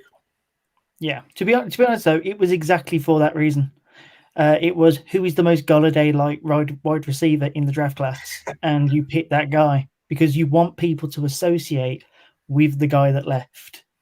The draft is as much as building up a franchise, it's about giving the fans a story. It's about giving them something to hold on to and being able to say, yeah, we let him go, but also look at what we've got. Plus we got a guy just like him, but younger, keeps people tied up to the story. No, I can see that for sure. Sorry, Lee. No, I was just going to say, as you mentioned, putting bums on seats. You kind of mentioned it when you were talking about the Cleveland pick. It's all about that as well, isn't it? And wide receivers are shiny, and they get people to come into the stadium and watch the football team. So, yeah, I can see where you're going with that one. But yeah, no, we'll take away Josh and we'll replace him with Ed for a pick who I don't know if it's a surprise anymore. We've had it twice. Take it away, Ed. I thought that I was really planning this whole draft thing when I knew the teams I had players in mind, and I never thought that this guy would fall into my lap at 21. But lo and behold, recently we've had 2 guards taken, a running back, a linebacker, and whatever the hell Gregory Rousseau is. And the 6th best player on my personal board is sitting right here, Christian Darrisaw, the 2nd best tackle in this class. The Colts need a tackle. Obviously, Anthony Costanzo's gone, and they can stick this guy right next to Quentin Nelson. Job done. I don't really know how much I need to talk about this pick, other than the fact that I just love Christian Darrisaw. I think he is an incredibly talented guy, and I don't see what the problem is with him. All of the offensive tackles in this class, I can tell you, bar Penei Sewell, what the issue is. Rashawn Slater, rightly or wrongly, arm size, Liam Eichenberg, balance, Samuel Cosby, he's not really filled out his frame, he gets bull rushed a lot. Christian Darrisaw, the only thing people talk about is the fact he doesn't finish his blocks hard enough, but I think that's because he doesn't really need to try. All of this time, even against the best edge rushers he's faced, he's been at 85, 90%. He's just chilling out there, casually dealing with it, giving up, I think, 6 pressures over 2020. I think this guy is a slam dunk pick, and honestly, if the Lions took him at 7 on draft day, I would say that is a great pick. That's how much I love this guy. And whilst I thought the Colts would probably want to trade down, build some draft capital up after trading for Carson Wentz, if this guy is sitting there at 21, Chris Ballard is going to sprint to the virtual podium and put this one in. I think this is incredible value. So very happy with this. Yeah, Ed, I completely agree, man. He's my OT2 as well. He was, like I said, a toss-up for the Chargers pick. I just kind of went for that versatility. I agree with you as well about his kind of lack of finishing. I described him earlier on in the year as a bit more of a doorman rather than a backstreet brawler in terms of the way he plays. Do you feel like he's going to maybe struggle to step up his aggression when he's going to, like you say, he's the fact that he's playing at 85, 90%, he's going to need to take that up a notch or two, isn't he, in the NFL? Well, you say that, but I think firstly, as I mentioned, I don't think he needed to be particularly on it. He was just very in control in college. Yeah. And that, I don't really mind that. It's very nice when we see Tevin Jenkins drive Joseph Asai into the sidelines. But actually, I don't mind the fact that he's so in control. And he's a good run blocker. And I did have that kind of thing. I was like, I hope he finishes a bit better. I'd like to see a bit more energy, a bit more, just to be a bit more of an arsehole, really. That's what I wanted from him. But I actually saw a tweet from, I think it's Lance Zerline, who does stuff for NFL, and he posted a video of Christian Darrisaw putting a defender onto the ground and then falling back down upon him after getting up deliberately just to make an emphasis out of it. I thought, that's my guy. I love that. So, yeah, I would like to see him be a bit more violent, but I think that'll come with the territory when he goes into the NFL. And I see enough from his game to comfortably say he can do that. And even though I just don't think the necessary violence in college is what I'm looking for. What I'm looking for is a guy who is very skilled in pass protection, not going to be obviously beaten any one way, and has the ceiling to be one of the best tackles in the league. And yeah, this is an easy pick for me. I adore Christian Darrisaw. I think he's brilliant. Yeah, I think it's a hand-in-glove fit, as you mentioned. It's a slam dunk pick, especially at the value as well. It's fantastic. So, yeah, another great pick, Ed. We'll look forward to having you back on again for your fourth and final pick a bit later on. And we've got the Tennessee Titans on the clock, and this is Liam. We'll welcome Liam back to make this pick. Hi, guys. All right? Yeah, very good. It's all going very well. I think connections, but a little bit better. Yeah, go ahead. Connections are a bit better in Tennessee. So the Tennessee Titans on the clock, and we are going to take offensive tackle. We're taking Tevin Jenkins at this point. It's on this one because I was front seven. I was thinking about receivers, and then the gap at right tackle jumped out at me for Tennessee. And given the run that we've had on tackles in this round, Tevin Jenkins' ability to play right tackle, it fitted really, really well. And I really, really like the fit. To slot him in on the right side as that kind of nasty run blocker on an offensive line that is in charge of the best running attack in the NFL. I think, it was really kind of jumped out at me. And I think Tevin Jenkins is a first rounder. So, like I say, there's other needs maybe for Tennessee, but I think that they can wait on those. And I think that given the run we've had on tackles, now is the time to go and get Tevin Jenkins. You're on mute, Andy, mate. Had to happen once. Yeah, oh good, my bad. I was going to say, mate, have you got a first round grade on him, or do you think it's a kind of fits the need sort of thing? Is he kind of like, obviously he's the last tackle on our board going today, I think. So, I mean, do you think he could slip to the second, or do you think it's like, he'll go in the first if he doesn't go to the Titans? Yeah, as I say, it was a good fit, but I think he can get in the first round. And I do have kind of like the first kind of grade on him, given the class and given who's already gone. I think that it was the right time, the right kind of area pick-wise to go and get. And then the fact that it was the Titans as well, and the gap at right tackle, he's as good a right tackle run blocker there is at this point. So the fit works for me as well. Nice one. Yeah, I like it. Gives Derrick Henry a bit more room to play with as well, and they can hopefully wipe Isaiah Wilson from their memory, or I can as well as a 3-day Dolphins player. Exactly. Nice. Let's hope he lasts a bit longer. Yeah, I'm sure he will. But no, Liam, we'll bring you back a little bit later on. We'll bring in the New York Jets, excuse me. And that's you, Andy. Obviously, you've mentioned before about building this offense, and you switched over to defense now after a run on tackles, maybe.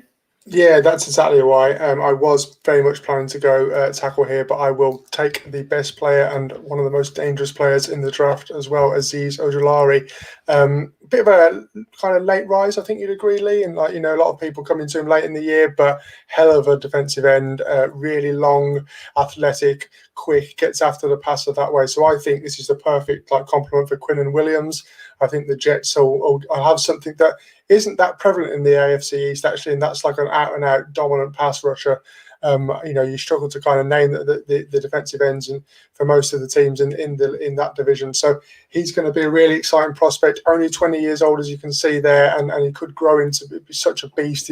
I think there's a few raw bits to his game, and I'll flip to you in a second because you're the expert on him. But I just really like the combination with Williams. Williams gives you that power and strength to push the offensive line backwards.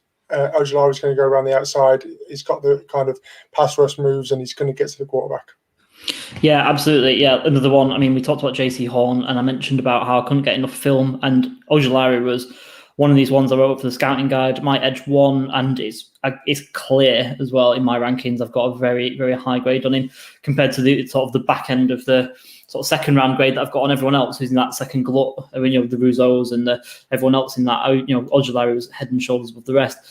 Like you say, I think it's a great pick for the Jets. I think you've got, like you say, Quinnen in there, and I think you've got, Kyle Lawson, who they've brought in. Lawson's obviously that bigger guy who can be that big end, and then you've got Ojulari, who's got all the speed and bend in the world. Like you say, he's not the complete player. I did only have a late first round grade on him. It's not like, I'm thinking he should be taken in the top 5 or top 10. There's not an edge player like that in this draft, unfortunately. But absolutely, yeah. I mean, I see a great deal of value in this pick, but like I say, knocking it out of the park with this one. And it's a great pick for the Jets. Like I say, making a really scary front seven. They've got a couple of other linebackers in free agency as well. And it's, they can pick up a tackle later on. It was going to be better value to take Ojulari at this point, I feel. That's it, and that's why the Dolphins need a tackle, and that's why my pick at 18 was probably wrong. But we wanted to please the guys, we wanted to please the followers, so we're all good. Right, bringing Raj back in, I think, with the Steelers. Certainly are. Yeah, so Steelers are on the clock, and one thing to say about the Steelers, they're actually a sneaky bad team. That record last year was a bit of a myth. And as the end of the season proved, and obviously keeping Big Ben, then they are the third best team in that division. However, they have two glaring needs: offensive tackle and pass rush.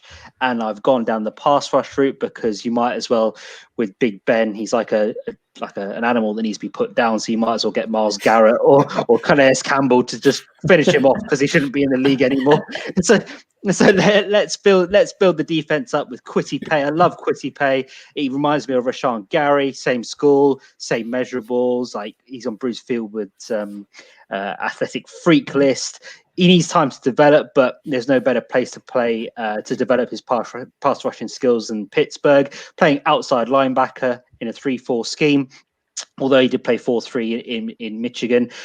Just give him a couple of years to develop. You have Highsmith there currently at opposite TJ Watt, but then give him a couple of years to develop, and then you're going to see a Rashawn Gary Mark II. That's what I think. That's where I see him being at the next level. Rashawn Gary really did step up at the end of last year. The Steelers are in a secret rebuilding job.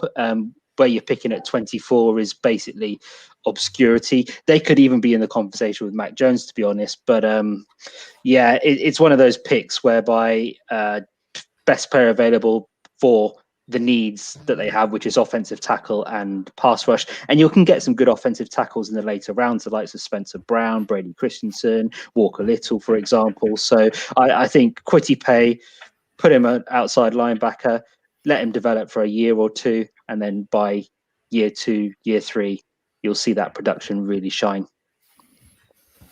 Andy, I'm going to let you take this one because we know that I'm not a big fan of Paye and I'm not a big fan of Rashawn Gary, who you're comparing him to either. So I'm not going to tread the pick. Where have you got him ranked then, Vaj, in terms of edges or outside linebackers? Is he your number one guy, or is maybe Ojulari, as Lee alluded to, kind of higher in that rank? I have him number 3, so obviously Ojulari is my number 1. I have Rousseau as 2, and I have Paye as 3.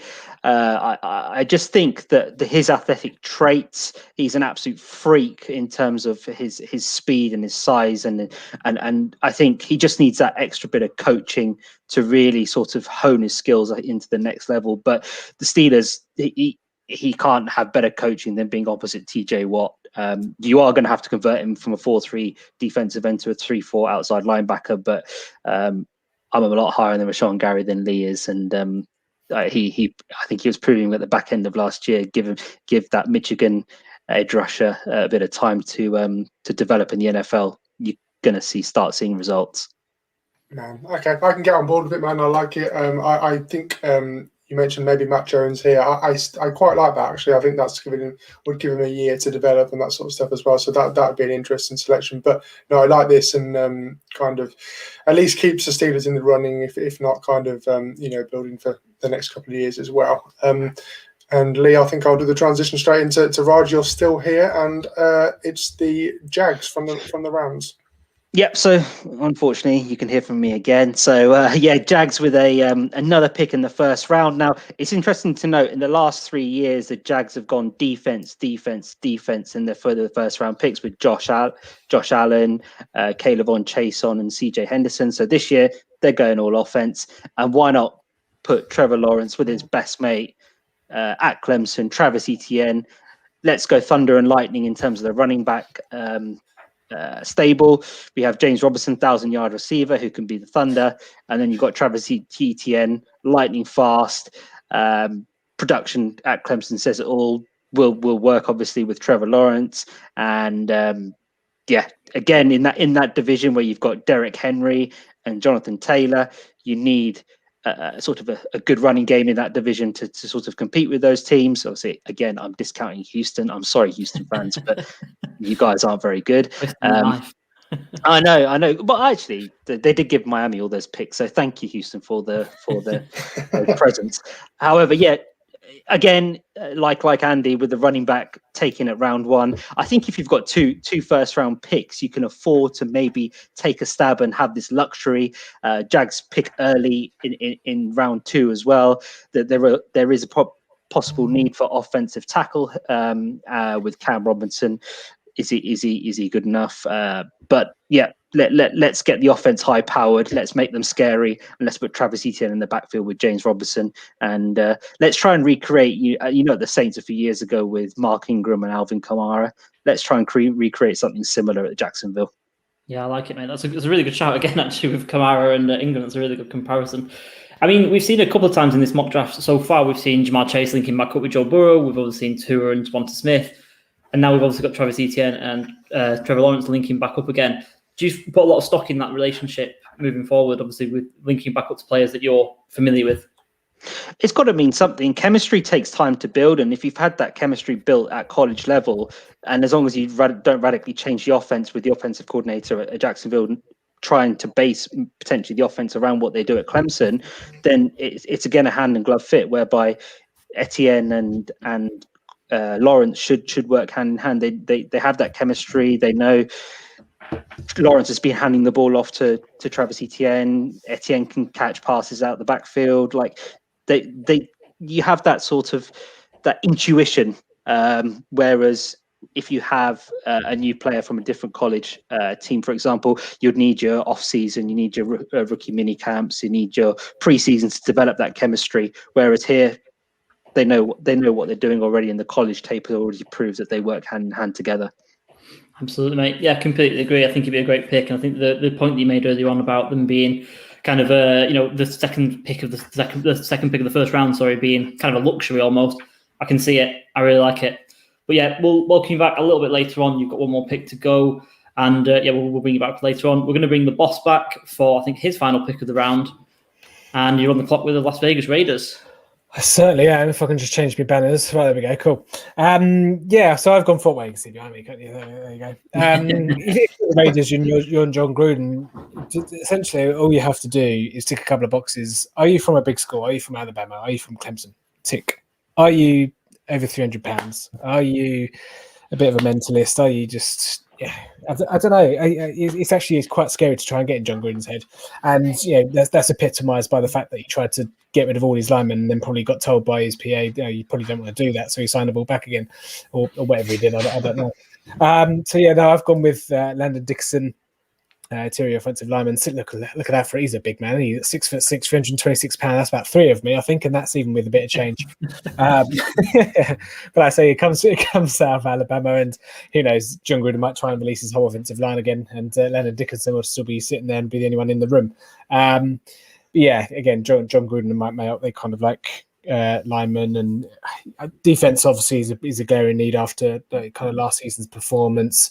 Addressed a few things in free agency on the offense, obviously with like Kenyon Drake, and obviously Aguilar's gone from there as well. So I wouldn't be surprised if they go wide receiver. But they took Ruggs last year, and I think that rather than if they take a wide receiver, they'll probably get a bit of heat because they did take Ruggs last year, and or worse, it wouldn't be admitting defeat on him and saying that obviously because he struggled in parts. I just don't think. I think there's a more glaring needs, and again, Alabama, big guy, tick box. Thank you very much. Good night. They don't need a wide receiver, mate. They've got Brian Edwards, and he is coming good. I can assure you of that. I like this. It's a really, I really like the kind of the player, the style. He's just really aggressive, and he's just gonna take over. Screams John Gruden. Yeah, exactly. I'm surprised to see him go so early, but I don't hate it at all. I think to be honest, I would really love him to fall to 36 and to the Dolphins if we've gone and got Harris already. He's a mauler, and just such a solid guy that you can't really go wrong. It's not really a sexy pick, but he's just going to look really good in the league. Yep. Cool. Lee, anything your side, mate? I mean, I just love Landon Dickerson. I think he's a great player, great character as well. So can't we across the field, didn't we? When Mac Jones is not combined into pro day interview. So can't wait to see him in the league, and a great pick from Tim there. Cheers. Awesome. Took himself away. I think we're coming back to Kieran with the Ravens. Here he is. Did you miss me? Here he is. Yes. Did you miss me, boys? It's the last time we'll see you, so make it a good one. Thankfully, I just checked. Oh no! Oh, trust me, it's a good one. Go for it. So, tell us all about it. The Baltimore Ravens, with their pick a man who plays for the greatest team named college team, whatever you want to call it, the Minnesota Golden Gophers. My God, Rashad Bateman, what a wide receiver this guy is. Now, if any of you have watched this, look at that golden helmet. That is just, they really do the chrome really nice up there in Minnesota. So you need, and some Minnesota accent. They kind of sound a bit Canadian. I sounded a little bit Welsh. Maybe I've watched too much Gavin and Stacey this past week. But Rashad, not quite Jamaican. I think that might offend my godson, who is actually Jamaican. This just makes a lot of sense for me because Marquise Brown, like not to put a point on it, he's been a bit shit, hasn't he? And Lamar Jackson didn't really have a great year last year passing. Obviously got his head kicked off in the playoffs, which, didn't help. But they need a guy who's going to go up there and catch balls. And Marquise Brown just ain't cutting the mustard, I'm afraid. So they've gone out there and got themselves a golden gopher in Rashad Bateman. Hopefully we can bring the number 0 to the NFL so he can return to his iconic position with that number 0. But that'd be very fun for everyone. Can Bateman throw has just been put in the private chat.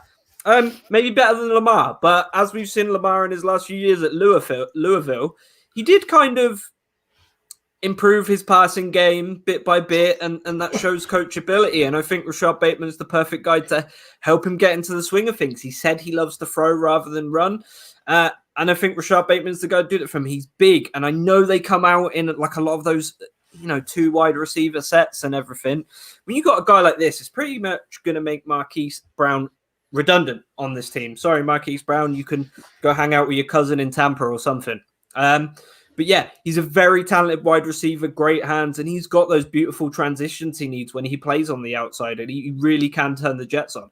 So I think personally, this is a no-brainer for the Ravens. They're pretty much complete on all sides of the ball. We saw this last year going into the playoffs, but their biggest downfall has always been having an open man, and Rashad Bateman will give that utility. I know we make jokes about him being a running back, but Lamar Jackson won MVP as a quarterback. That is not easy to do. And he still had 3,000 plus passing yards in that season, a very decent touchdown to interception ratio. So I think just adding another guy who they can put the ball into his hands, potentially stop him having to run out of the pocket and maybe getting banged in the head by a big defender. We saw that happen in the playoffs. So yeah, this just makes perfect sense to me. And of course, he's from Minnesota. So he's a very polite young man and will fit in well in the NFL. Great stuff. Feels like a steal there, to be fair. But yeah, I like him. Yeah, I think first round's perfect for him. But there's not much difference in terms of like him and I'd say Marshall. Obviously, there's a couple inches there in height, but he's just a good utility receiver who can be used absolutely perfectly. There we go. Put and practice your stand-up routine, mate, and we'll see you next week on the pod. Absolutely. So it's over to me, isn't it, with the Saints? I've gone ahead and I've anticipated a potential problem for the Saints. As we know, somehow every single year they get out of cap trouble. They've got a couple of first-round picks that they had a few years ago, Ryan Ramczyk and Marshawn Lattimore, who I don't know how they're going to be signed. So, I'm going to address a need right now, and I'm maybe going to anticipate that they're not going to be able to sign Marshawn Lattimore. And I'm going to take Greg Newsome from Northwestern. And we've talked about Greg Newsome a lot on the podcast. Injuries are a problem, maybe, but the tape is outstanding, isn't it? Kieran Wax is lyrical about this guy. He loves watching him from the scouting guide, and I just think Patrick Robinson is on this depth chart as cornerback number 2 opposite Lattimore. You cannot go into that season with Patrick Robinson because people are just not going to throw at Marshawn Lattimore. People are just going to go the opposite way and pick on Patrick Robinson. And I've seen it as a Chargers fan a few years ago when we had him. And Greg Newsome, if he can get his health right, he can be a cornerback 1. He can be that Batman to that Robin, as we were just mentioning about Bateman in the group chat just now. He can be that guy who is going to take over from Lattimore, or if they manage to re-sign him somehow, if Mickey Loomis works his magic again with the salary cap, this can be a great cornerback duo for the Saints as they move forward into the new era with Taysom Hill at quarterback. Yeah, I like it, mate. I think the kind of about Taysom Hill at quarterback, by the way. Let's just hold yourself there. That just came through to me. Just get it right. All right. I drafted for the Saints in the kind of UK fans mock draft the other day.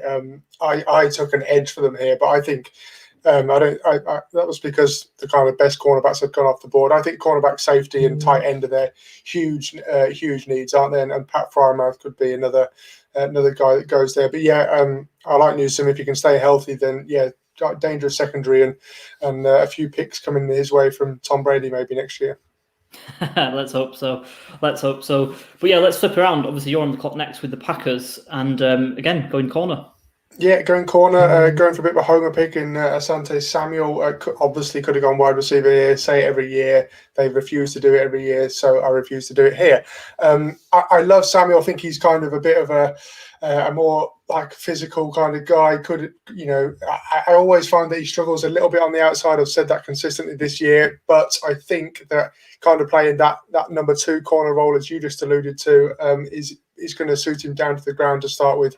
He's just going to be a bit of a slow burner, I think. And I think they've just re-signed Kevin King as well. So that's not like a huge bar to him getting into the team, but I think it'll give him a bit of leeway to take a few games to warm up, a bit like the Dolphins did with Noah Igbenogany last year. He took the best course of 16 games to get up to speed. Could happen with Samuel as well. And I think they've just got a bit of depth there. Take it nice and easy. And when Samuel fully develops, he can play exactly, like his dad did, really, like a tough competitor. And he upped his price for the cameo for our draft guide, didn't he? And he cost us that. But let's hope it was justified, and he's like one of the big names in the league in a few years. Yeah, absolutely. And he's got, like, say, that inside-out versatility. If they've got a couple of guys there that can play on the outside, he can be moved around, he can play to his strengths. And Kieran, absolutely loving the pick in the comments there. Good pick. And anyone over that shit house is Kevin King. Not a fan of the re-signing there, mate. I'll take it as a Packers fan. But I love it. Great pick. And it was one that I was actually tossing up for the Saints, to be honest with you. And it just decided to go for Greg Newsome, the same little bit of a coin toss with that one. Nice. Moving on then into the 30s now with the Bills, and we're bringing back Josh. Hello. So, best player available, really, at this point. We're getting towards the last stages of the first round, and this is another one where, when I looked at it, at what was me coming back home on a bus at about 11 o'clock at night, when originally looking at all this, Jason Owe, edge, Penn State. How on earth is he still there at 30? Quite a shock that he fell as far as he did. Quite a few mock drafts, of which I've seen him being in, has him sort of around the low 20s. I get why. He's as far back as he is here, and also in quite a few people's guides as well. The fact that he didn't get as many games in college as he should have, and he doesn't have all the mechanics there yet, but his raw talent and his numbers, the athleticism is there, the ability is definitely there. It's just being able to have the patience to allow him to come in, take the role, and then dominating the role. And wow. I mean, the Bills, this is a real position of need as well for the Bills. It's probably their only position of need, really, if you look at their team. So basically, always just fell into their lap. Go on, Lee. You're the expert. You take that. Yeah, I mean, I've been saying, and Josh, you might have been alluding to our draft guide where he just slipped down ever so slightly because I wasn't a massive fan of his tape. But I do appreciate completely that after that pro day where he absolutely blew everything out of the way, he's going to be a first-round pick. Someone is going to gamble on the upside, as you've alluded to. And like you say, the Bills, I mean, it's a great spot for him because they've got AJ Epinesa, who can be like that big end again, kind of going back to what we were talking about a little bit earlier. And then you can have Owe off the edge with his speed and his bend and things like that. And, Jerry Hughes is getting up there in age. So, yeah, I like it as a pick. I'm not sold 100% on the player. I've got to be honest. I've got to go back to the draft guide and my evaluation of him. But I think he's a first-round player because someone's going to gamble on that upside. I think Ed's been saying all night, hasn't he, about taking that chance on that high upside player and just, reaping that benefit if that comes your way. Yeah, and if you're gambling at 30, that's not that huge of a gamble. No, I completely agree. You can forget a gamble at 30. You can't forget a gamble at 4. Yeah. GMs lose the jobs, don't they, for picking the wrong player at 4. I don't think they do it often for picking the wrong player at 30. Exactly, because then you can just blame the board. Like, oh, he was never my guy. Absolutely. Yeah, brilliant. But no, great pick there for the Bills. We're going to move on to the Kansas City Chiefs, the beaten Super Bowl team. I just want to get that in there. And we're going to bring up Liam, who's on the clock, and I think he's going to bring in one of his guys here. I like that you like that they were the beaten Super Bowl champs. Just got to get it in there. Yeah, exactly. I know. And we all saw the Super Bowl. The reason that they did lose was because of O-line, and that this is the place that they need to rebuild. And to be fair to them, they've been doing that this offseason. A big deal for Joe to seeing them get Kyle Long out of retirement. But I'm giving them Creed Humphrey out of Oklahoma. He's the best center in the draft for me. And it's a case of the rich getting richer. As far as I'm concerned, his talent is huge. Like I say, this is the place that the Kansas City are rebuilding, and I think it'd be a really good addition. They have recently signed the Rams center, who can also play guard and kind of rotate on the line. If they want Humphrey to get starting time straight away, then that's great. Blythe to be their center short term, then he's a good guy for Humphrey to learn behind. But Humphrey just like the pick, like the player a lot.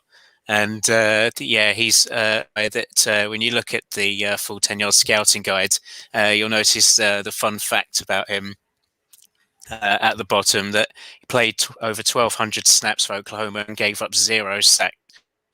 So he is a guy that is not going to let Patrick Mahomes run around for his life too easily, and just a huge talent for me, and well worth a first round. Yeah, I mean, I'm gutted that you took him here, mate, because that is a perfect Dolphins pick at 36. So yeah, and I completely see why Patrick Mahomes is going to be lucky to have him blocking for him. Yeah, I mean, I don't really have any kind of questions because you summed it all up well. But Lee, anything else to add there? No, like you say, it's a great pick, isn't it? At the end of the first round, a really experienced player, and yeah, hand and glove fit. Like you say, Patrick Mahomes needs protecting. Oh, I don't believe I just said that, but yeah, he does. And yeah, it's a great pick because he's like you say, he's a great blocker, and he's got that mean about him as well. A surprisingly good pro day as well. Really good athlete. Yeah, he'll fit right in. Yeah, absolutely, mate. We'll move straight on to the Super Bowl champions, and we're going to bring back Raj for his final pick of the evening, where he's got the Tampa Bay Bucks. So yeah, the GM has brought the gang back. I don't know where they've got the money from. The Glazers have probably nicked it from my team, Man United, and hemorrhaged it back down to Tampa. So that's probably how they've done that. However, last pick of the first round. Let's go best player available. Let's have a look to see, right, who potentially won't be there next year based on the contracts they signed at free agency. So you're looking at really two positions for me. You're looking at defensive tackle. Obviously, they brought back Sue, or linebacker, where they brought back Levante David. And for me, I've gone linebacker because the linebacker class is still a better class at this stage of the first round than the defensive tackle class. I don't think the defensive tackle class there shouldn't really be a first round pick there. It is very much sort of second and third. You're going to get some decent players. So I've gone for Zaven Collins, 6'4", 260.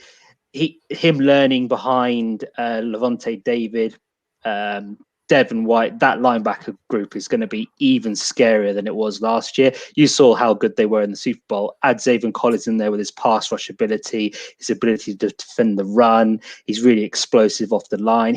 There's been a lot of comparisons. I know, looking at it as a Dolphins fan, I would like him at pick 36 to replace Carl Van Noy. I think it'd be absolutely ideal there. But I think here, best player available.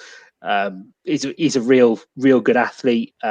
I just think him learning off those two heavyweight linebackers just makes that position even stronger. And you saw how good that position was last year. Add him to the mix, and they're going to be even better. Absolutely unreal, mate. Yeah, though him and Devin White, long term, that is absolutely lockdown, both in coverage and getting after the passer as well. So yeah, hats off. I mean, you can gamble, can't you, at 32, and you can take a luxury player, and that's exactly what you've done here. Fantastic. Exactly. The other option was Christian Barmore, but I just thought, you know what, defensive tackle, like I've said earlier, it's a case of you can pick up a good decent one at the end of round 2, which have got number 64. So let's go for Zaven Collins. I absolutely love his tape. He was an absolute machine last year at Tulsa. Take him down to Florida, and he's going to be an even bigger machine. Absolutely. Andy, have you got anything to add there on Zaven Collins? Yeah, I love him. I think he's been mocked to the Dolphins a lot at 18, which I think is a slight jump for me. But great player, and yeah, really like one of these like new breed of linebackers who are going to be good at playing the pass and the run, and just game changers really, aren't they? We saw what Devin White could do in the Super Bowl and side to side, and really complementing that Bucs defense. So same sort of like player for me. Exactly that. All right, then. So that brings us to the end of the first round. We've just got to bring in 3 more picks. The 3 teams that I haven't picked from yet, we're just going to kind of run through kind of who we thought they might pick up at the relevant spots. So we've got the Seattle Seahawks, the LA Rams, and also the Houston Texans, who are waiting for an awful long time into the 3rd round. But yeah, great first round there from everyone in the guys. So yeah, thank you for those picks, lads. But I believe we're going to bring back Liam for the Seahawks pick at 56.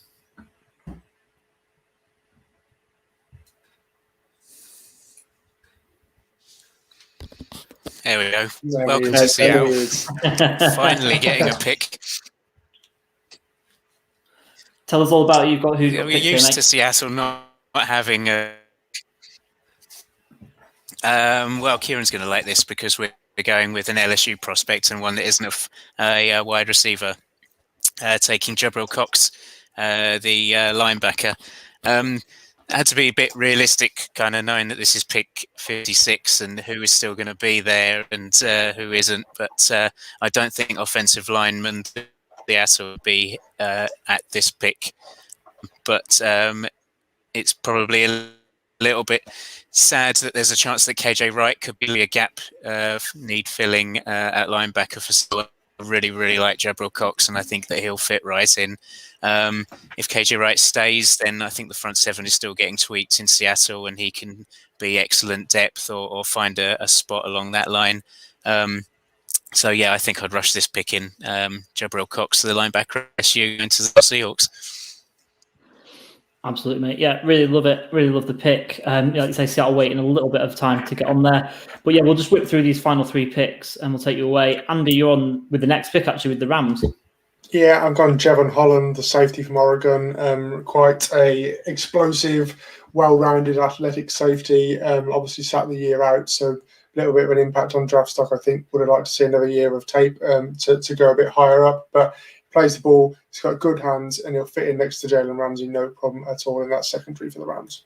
Yeah, absolutely. One well-known company rating him as one of the best corners recently over the past couple of days. So very interesting from them, as a lot of things that come out there are. Not naming any names whatsoever before we get anyone in trouble, personally myself. We'll whip straight on. We'll go through to the Houston Texans, who I was actually picking for at 67, not quite the 70s. And I went for another cornerback, and I went for Trill Williams out of Syracuse. I mean, it's just the sort of thing that the Houston Texans cornerback room is full of small guys. You know, Vernon Hargreaves, who's better in the slot. Desmond King, who, you know, is he a good player anymore? I'm not really sure. That kind of pains me to say it, because he was an ex-Charger and one of my favourite players when he was there. And then they've also brought in Bradley Roby as well, who, again, is sub 6 foot. And you've got to have some big guys. You're going to have some guys that run. I think Trill Williams is one of those guys. One of this this duo at Syracuse with Ifeatu Melifonwu. And I just think they're both great players. I just don't think I could have justified taking Melifonwu this late on. So I went for the other one over at Syracuse, and I picked Trill Williams for the Texans. And so that wraps up our first round and a bit mock draft that we've got with all the family. Tim doing a great job here with the visuals, and you've got that there. I'm sure we'll tweet this out at the end of all of this. But first of all, before we go, I just want to kind of get in another plug for the draft guide that we've got out. Obviously, a lot of guys who have been on tonight have kind of put towards this, as you got there in the visuals. So we've got a physical copy and we've also got a digital copy.